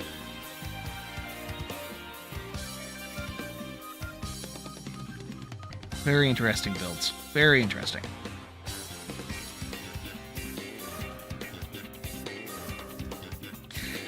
But I keep coming down to like, the things that people I think will be gravitating towards in these formats are going to be things that are not very fun for people to play against. Now, mind you, they are hitting some things that, like, in the TCG would be really nice to see hit. Like, what's a good example? Well, I don't even know if that's true. That's the worst part. I don't know if that's necessarily true, because, like, hello, Rose. What a strange song.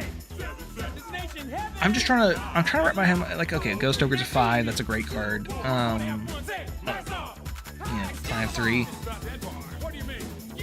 Oh, Flu's been hit. I didn't realize Flu been hit to hell, so that's not fun. Can't even play Flu in this format. Unbelievable.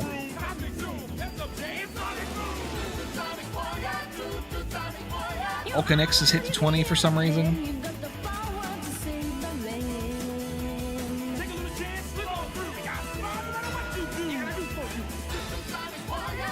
Altergeist, is that legal in here? Oh, God. Oh, no. You play Altergeist? Against Altergeist, that's fun. Yeah, we're discussing Yu-Gi-Oh! Genesis specifically. And you've missed like a whole hour and a half of conversation, but my main complaints, and I think we should definitely outline these, because like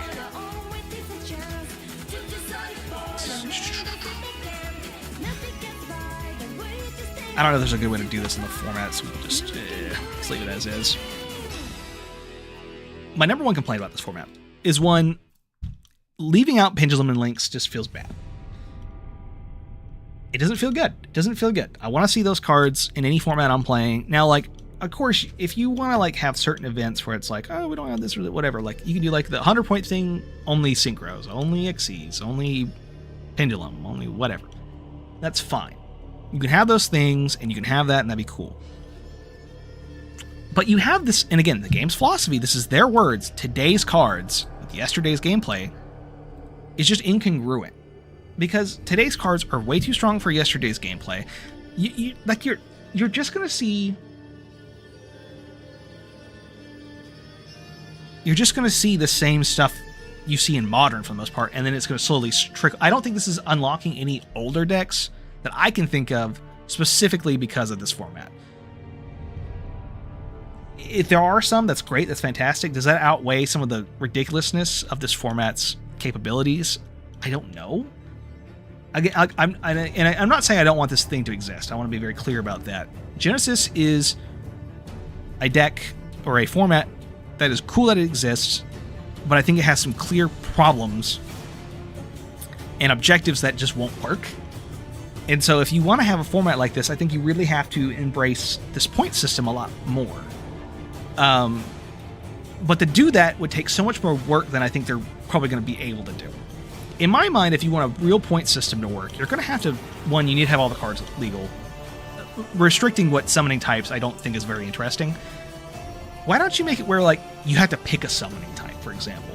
Hey, if you're going to go into Links, you got to be in Links the whole way. No surprises for your opponent. You're a Link guy. You're a Link fellow. Or gal. If you're doing Synchros, you stay Synchros, Xyz, Ritual. And keep it that way. Something simple like that would help people, like, because their complaint with Link specifically is like, you can never tell when they're going to make a Link monster versus a Synchro. And it's like, well, if you can only get locked into one of those. Like, they want to make, and again, their words specifically were a point system with lower power ceiling focused on battle. And I think the only way to do that, realistically, is you're going to have to put more restrictions than I think they're willing to put on. Even with what they currently have now, which is interesting, and it adds some deck building philosophy. The problem is it doesn't go far enough, because at the end of the day, unless you hit every possible, like, and this is how power coalesces in any card game. People are going to come together towards a conclusion of the best decks. And then you hit those best decks. And then the next thing, and it churns, and it churns. And that's going to be, this game has like, what, 13,000 cards? You're going to have that anyway. But to reduce that would be ideal. When you make fundamental changes to the gameplay, to the way the game works, they have to be enough to make it actually different.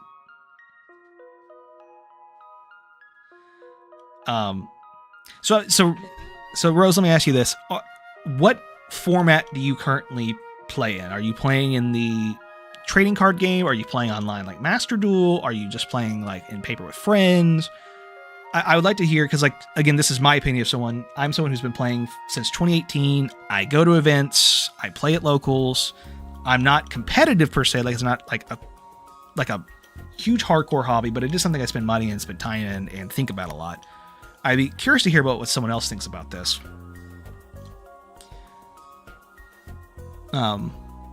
Because they are clearly advertising to new and old players, like brand new players, people who have not touched the TC, like this game at all, or trying to at least, and old nostalgic players. I'm curious if you fall into any of those camps or not. Master Duel. And that's a consideration to have too, is like, does Genesis, is that going to be on Master Duel? That would be interesting. I think that would make the point system easier to work with, right? You're not having to count up the points. Mind you, it's just 100, but still, like, deck building, you're going, like, I got a 66-point card and a 33-point card, and like, oh, Marty at 99, and then you gotta do the math. Like, and they have provided an online tool, which I don't know if it works or not, but they have one, and then there's also, like, YGO Pro Deck also has a tool. So there are things that do the things. So you can build a deck, do your thing. What's a deck you like? You said you like Shadal? Let's do Shadal. Let's just see what a Shadal deck looks like nowadays.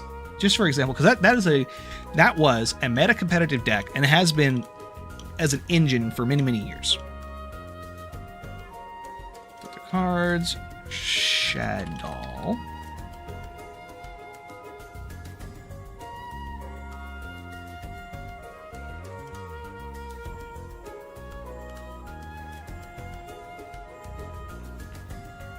You've been playing since you were 12. Interesting.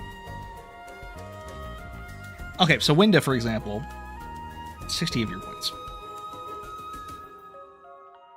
And we know what, like, I don't have to put every card in here, but like a standard pure Shadal, you could put like Invoked or something. I wonder what the Invoke cards would be, but like, let's just say you're playing the obvious stuff. You're already in for 80 points. And that's like the bare, and that's like not even including like Invoked, for example. Like if you want to go like really traditional.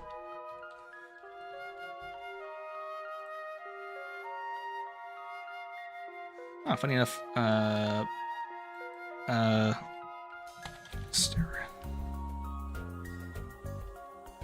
Invoker.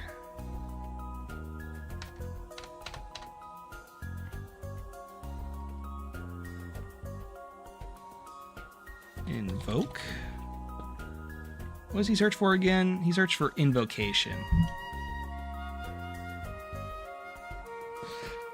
Well, you could play... Yeah, you could play Invoke Shadal. But you'll be spending 80 of your points just to make the deck function. Like, is that better than just playing the TCG? My answer would be no. I mean, maybe a little bit more power, like on power, some other stuff. And again, I need to play it, but I'm just like, it's not selling me yet. Because again, the philosophy they have, I think they're going to have to go harder on this format to make this work. I think the 100-point system is a good place to, like, to dial cards in. 100 points is a good, that gets you, well, 100 points of data. I'm sorry, what card were you asking about?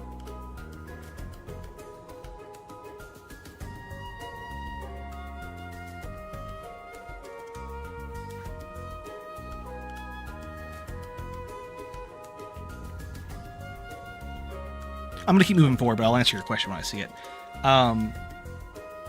like, I think the 100-point system is good.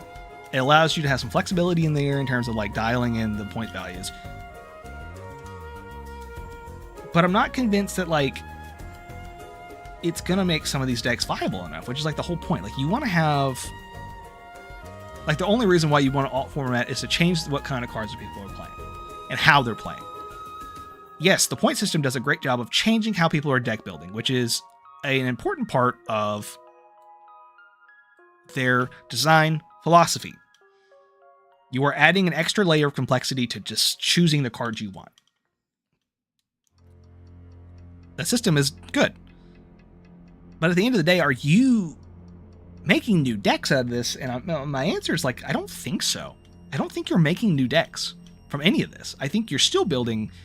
There is obviously going to be some changes, and there's going to be some decks that aren't as viable, some newer decks, but like, there are so many decks that are modern. Mind you, these are modern decks that are just on the peripheral of playability.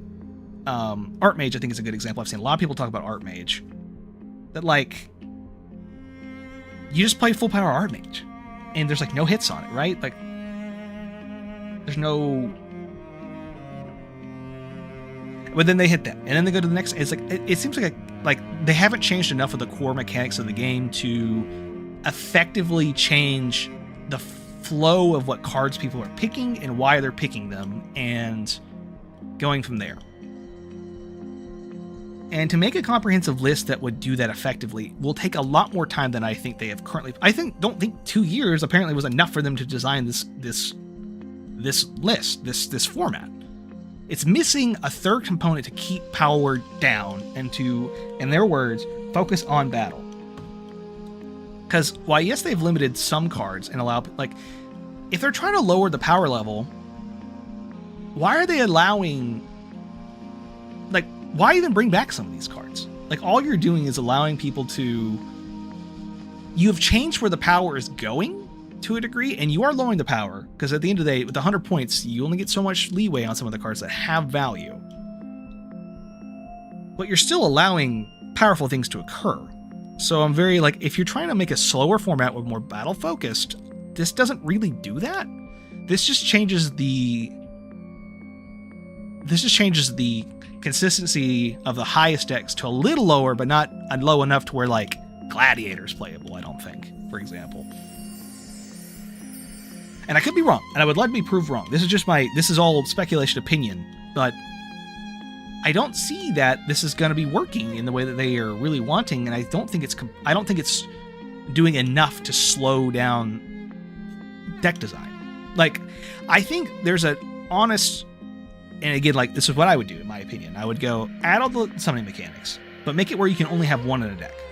If you are linking, you're linking. If you're pendulum, you're pendulum. If you're synchro. Ritual.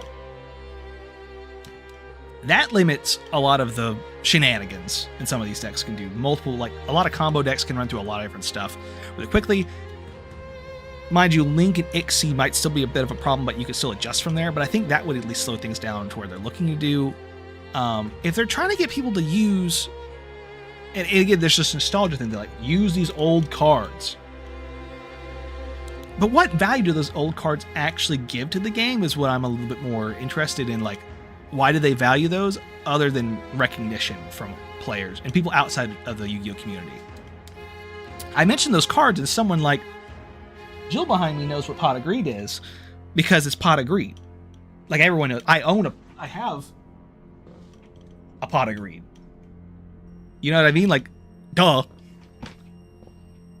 But what value does that card add to the game? Like, when you tell people now you can play this card, it's more than just brand recognition. This is an active design choice that you've made to allow this card to be allowed again. And Pot of Greed is the easy example, but there's tons of other cards on this list that have like similar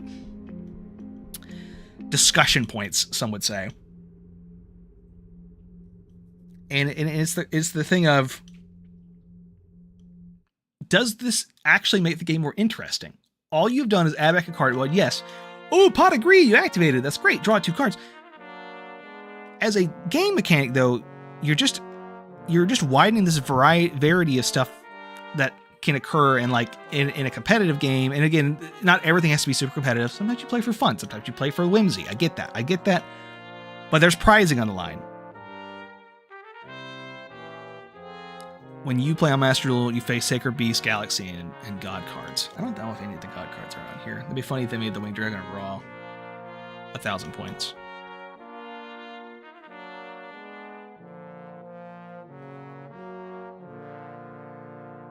No, he's not on here. Shame. You missed the Pot of Greed. Pot of Green. And I think nostalgia blinds this community. I mean, I like certain people. Pot of Greed is cool. It is funny. It's in the anime. It gets played. It draws 2 cards. Haha, what does it do? But contextually, if you put that in the context of the card game, it created a lot of problems. And that's why it's been banned. It's a card that has no cost. And it doesn't feel good at 3. It doesn't feel good at 1. And it doesn't feel good at 2. Why have it in the game?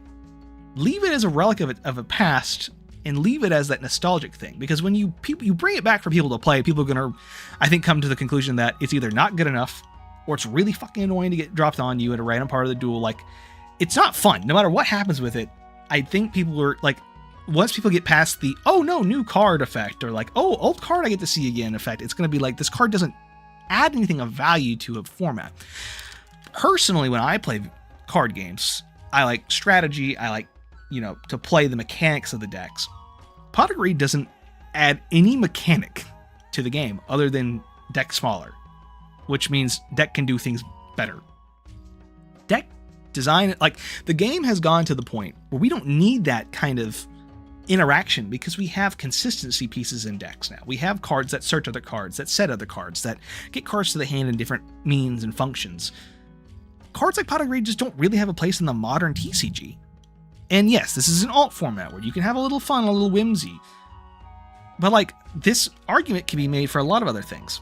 Think about Abyss Dweller. This card has been around since like 13 or something. Has been a toxic card probably that entire time. Sometimes necessary, sometimes not. In what world do I really need to play this card? Do I really want this card to be back? Like, it's Abyss Dweller. All it does is tell my opponent, you cannot play the game in a certain way. That's not fun. And part of the reason why they put it at 100 points. But by putting something like, if I'm playing this format, and I'm like, no one's ever going to play Abyss Dweller, that's no one's favorite card, and then they drop it against me, I'm going to be really fucking pissed. I'm not going to be like, oh boy, you summon a bit, like, that's never going to happen. I don't see, like, if I'm the one playing and I'm like, oh, I'm a little smug bastard just playing Abyss Dweller. But it's not like a good, healthy thing to have in the game. And a lot of the cards at 100 aren't healthy, but there's a lot of other cards that, like, probably shouldn't be in the game either. Every barrier statue should probably not legal. For 2 reasons. 1, they're floodgates, but 2, they limit the design of every deck going forward. The reason why Stormwinds is banned is because of the Link 3 that's also banned. I think it's which is Statue of the Abyss, which, funny enough, Statue of the Abyss is, no, it's 60. Okay, I got my numbers wrong. Also should probably be banned because people can play that card, legitimately play that card in the TCG and use it. Now, it's not the greatest strategy, but it's still a card that, like, and it's the same philosophy, like, I don't care if it's necessarily the best thing you could be doing, but if it's not fun to play against, if there's no strategy other than either I have a negate to stop you from doing this or I'm dead, isn't a good feeling either. Scythe at 100, Protoss, Eschatos. There's all these cards, there's a lot of cards that are like, these are unfun cards for people to play with and probably shouldn't be allowed.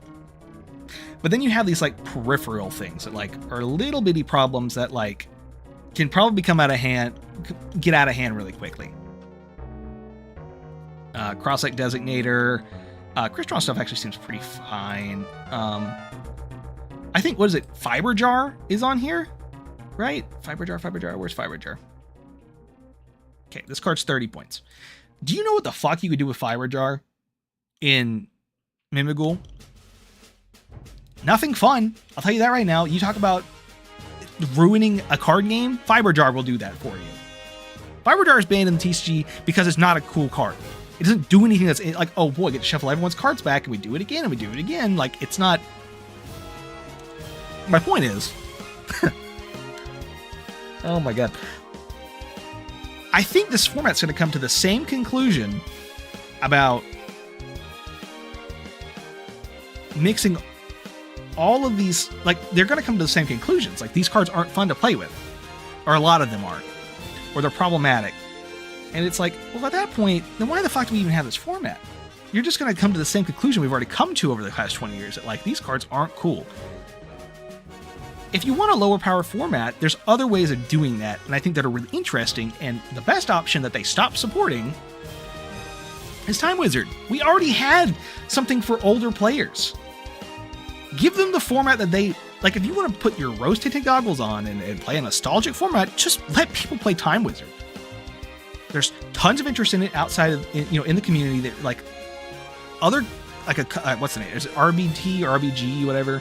They're running events right now for Time Wizard format. They're non-Konami ran events, and they get tons of players because people want to play old formats. They want to play their old cards, but they want to play interesting gameplay on top of that. It's not just about having pot of greed around. It's about having older formats that are slower but meaningful choices in those formats. And I don't think this in its current configuration is quite doing that. The first thing people are going to do are going to try to break the format, which they already have, and that's why they've already put out a list. They are trying to make this unbearable because they want to win. The things that are unbearable are usually the things that just insta-win. They don't have counterplay. That's not fun. So then they're going to get through all those problems, hopefully. And then they get into the thing where it's like, okay, well, people are still picking the new cards because, let's be honest, the new cards have a higher quality.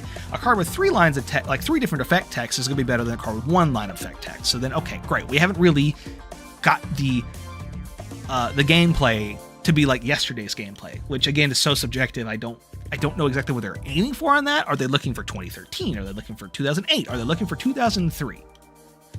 Who knows? It sounds like they want pre-Master Rule 4 or 3, whichever one added pendulums, and it's like the game was still relatively fast at that point. And again, Time Wizard already addresses that. There is like Trinity format, right? That's a format you could play. You could just play that. And that format, the design philosophies of those cards printed in 2013 or whatever year it was, are in the context of that. If you're adding cards from 2025, the contexts are different. Yes, there's some interesting cards that theoretically could fit into that format, things that are of a lower power that do give a certain GENESYS quality, but it's a bag that you can't just pick out what you want. You dump the whole thing out, unfortunately. You can't, like, there's just no way to, like, pick and choose those things. Time Wizard on Fusion. I'm not sure what you're referring to. But I think this blending, like, you want slower gameplay, but you want cards of the modern age just won't. I'm being very negative about it. I just don't think it's going to work the way I don't think it's going to be enough. If you want to slow things down, you're really going to have to, like, really slow things down. And I think part of that is telling people, like, hey, it's either, like, so many summons, lock extra deck stuff, only so many cards in the extra deck. You're probably just going to have to make a lot of cards not legal. Or, like, pretty much impossible to play collectively. Like, hand traps, the plethora of hand traps and their ubiquity in the card game has fundamentally changed how the card game works. All modern cards are designed with the philosophy that they are most likely going to be interacted with, or designs of, like, deck gameplay are designed in a way that, like, there's an understanding that they could be interacted with in certain choke points or in certain places. And they're designed with that in mind. Like, Yummy places the field spell instead of, I don't know, adding it to hand so you don't get rolled or ashed or some shit. Things like that. Examples like that. Those cards are always going to beat up the cards that aren't designed around those philosophies. I can't imagine, like, I don't know what old deck is going to be topping that justifies this format from existing. If you want older decks to be viable, I don't know, make it a thing where, like, and like, make a format where, like, you do, like, it's like a build a format. Just build a format. Just make it like, hey, there's, like, 5,000 cards that are legal in this format. We've picked them all out by hand. They're all of equal power level. This is the format we've created. One of the YouTubers that I watch, and someone that has partially inspired me to talk about this specifically in this way, MBT, he tried to run a format called, what was it? He had his own custom card format that had like, it was rotation Yu-Gi-Oh! He tried to do rotation Yu-Gi-Oh! With the right resources, which would mean like dev team, management of like events and stuff, something like that could work. Custom tailoring power level, card choices, card design into a format where you can get those lower power games that are grindier. There's a kind of, I'm sure there's a balancing point of like not too grindy, but not like a one-turn FTK. There's a balancing point. Yu-Gi-Oh's always had problems trying to hit that exact point, but like you can get it a little grindier than what we have now, a little slower, which is apparently what they want. And do it in a way that's like actively meaningful. Supporting Time Wizard formats. Let people play the formats they're interested in. They get to play the cards they want in those formats and do that thing.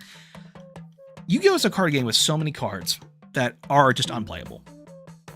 But there's plenty of cards that are playable in their respective formats or in created formats specific to the power level of the other cards and context that they're allowed in.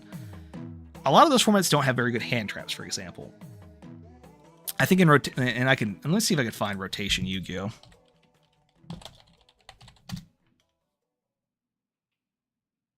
That's 2 years ago, would not work. And this was, he did what, try this 2 years ago? Now, mind you, I'm not advocating for set rotation in like core. This is like an alt format.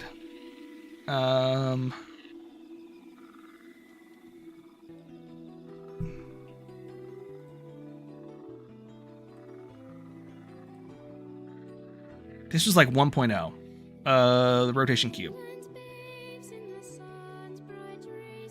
Is it? I got a sneaking suspicion this might not be true. This looks like a cube draft that someone had created.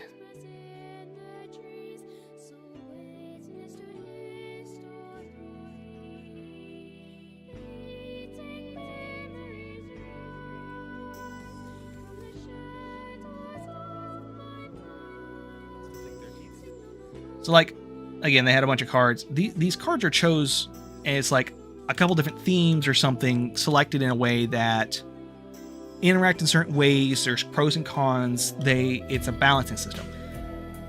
Every other card game has a balancing system like this in mind. Like Magic has, like, typically speaking, your mana has to be within a certain, like, you can't, it's really difficult to play all the types of mana. You really got to pick your mana and choose. Pokemon is kind of similar. Like, you got to be running certain types of cards that work together in combination and are typically countered by types in that game. Yu-Gi-Oh! In the modern already kind of does that because the deck design is all, like, they design new cards that are better than the last cards, and those cards have to hopefully interact in certain ways that are kind of equal. I think the Justice Hunters, speaking of a really good format,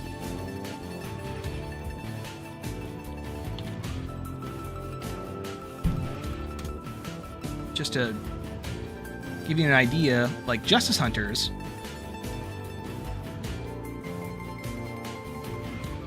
one of the greatest side sets we've ever gotten in the time that I've been playing, and probably of all time. The prices are reasonable, the decks are powerful, and their cores, and like, they are all like within a very similar power level. They all play well into each other. They all have pros and cons that directly match. This is the closest we get to like a set rotation Yu-Gi-Oh! The next big set comes out and it's better than the last stuff, and they have interesting play between each other, but they also can be slotted into older formats or older stuff. Like Draco Tail is like fusion slot. You put in whatever you want. Or Canine's like any level 5 monster deck can theoretically use these cards and do combos from there. Just do something like this. Just release a box and go, this is rotation set for the first year of Yu-Gi-Oh! This is the second, like, and that's the other thing is like product too, is like they're mixing in stuff for product, which is interesting, but it's like, is it gonna really be fixing these prices? Let's just look at Pot of Greed. The very card at the center of this whole fucking thing. For the most part, it's actually pretty reasonably priced. Is there any cards that aren't reasonably priced? What I'm worried about. It's kind of cool that they have this guy in the pot collection. You need a quarter century for $153. So let's see if I can go to Yu-Gi-Oh! And see what's selling. Shop all. Best selling. Pot of Greed's up there. People are buying Pot of Greed. They want to play in this new format, of course, because it's like the card of Yu-Gi-Oh! Why even bring it up? A lot of this is reprints from the Mega 10, which are all good. Is there any other unique things that are kind of popping off? Not really. It looks like people are just looking at Pot of Greed. It's a really interesting. I was expecting at least see Chaos Sorcerer. Looks like people are maybe looking at buying that. Also part of the Mega 10, so maybe not.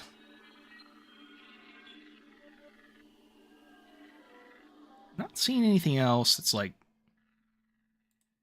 a lot of this format. It's a lot of modern.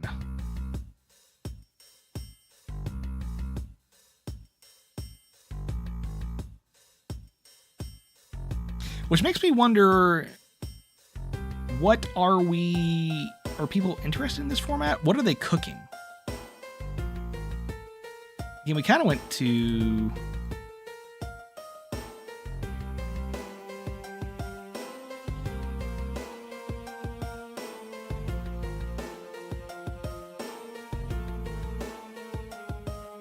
like, this is what we're currently looking at in terms of the TCG. This is what a lot of what we're looking at.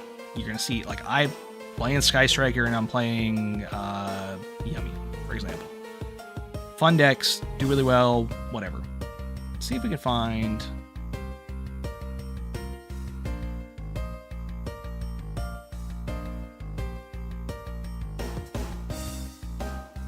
And this is some of the other, fun casual goat. That's a nice regression. Tournament, Asian, China, Trinity, Worlds. I'm not seeing...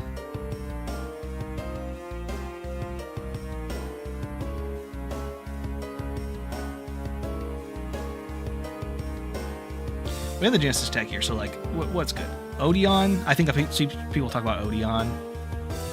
This is like full power, this deck, minus like some hand traps missing, but it's going for board breakers instead, which is what they recommended even in themselves in terms of like point cost. So they're looking for more of a board breaker, which does kind of slow things down a little bit. That's an option. I don't know how you're playing Harpies in this format, considering this is not good. Xenomorphia. You play one Rexstrom, and you get 2 intact, and you get 1 Tripaholic, and the rest of it... this actually looks pretty good. I mean, mind you, it's Xenomorphia. It's a competent strategy, but doesn't do much past that, but this seems pretty decent.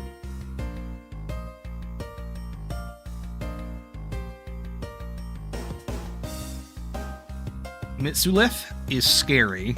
Yeah, this looks busted as fuck.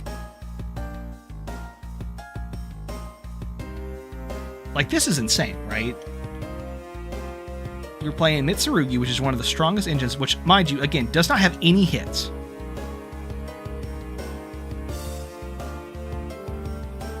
It's missing some Mitsu cards, though. It seems like a little... It's missing...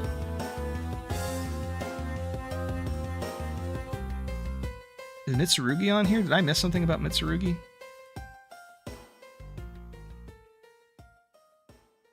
Oh, they are. They did hit Mitsurugi. Okay, that's my bad. But this still looks fucking insane.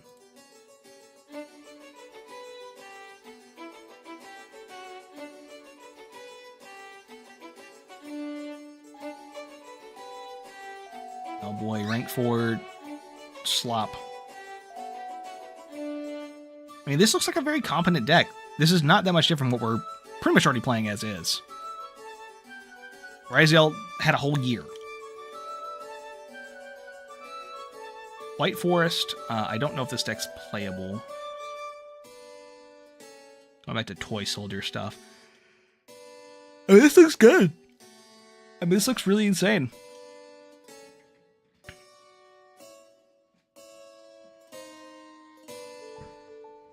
Like, are they just trying to move away from hand traps?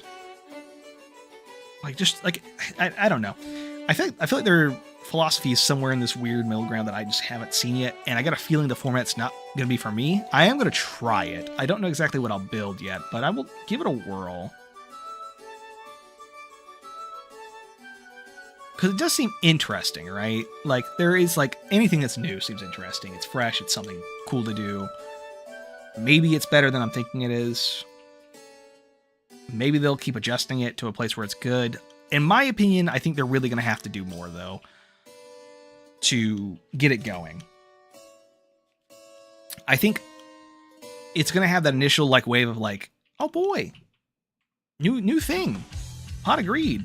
But I just don't see this format until they do some heavy adjustments, providing a different enough gameplay style that is warranting it versus playing either other alternate formats or just playing Modern. Because I just don't see any of these decks really keeping up with Modern stuff. Like, anything older probably won't hold up. And if you don't like hand traps and stuff, I just feel like you just don't really enjoy what Yu-Gi-Oh! Is and has been for like a decade, if not longer. The and mind you, our interaction has changed over the last year in terms of like what we expect out of engine stuff, but like the flow of Yu-Gi-Oh! Has, especially even right now, it's been pretty healthy for the most part. Obviously some problems here and there, but like the format right now, specifically right now, this exact moment, is really good. It's actually like really nice. Strong decks, competent engines, clear game plans that are diverse, interesting, skill-intensive combos that are also flexible, and there's a lot of decks that could keep up with these decks, top decks too. Like rogue decks can just slot in a few things in the side deck, and like it's easy to kind of like suss out some of the top decks with just like a few things like a Fenrir, Super Polys, things like that. Like, I feel like there's so much in Modern that's so good. The alt format has to do something so well to get me interested in it, and this just isn't doing it.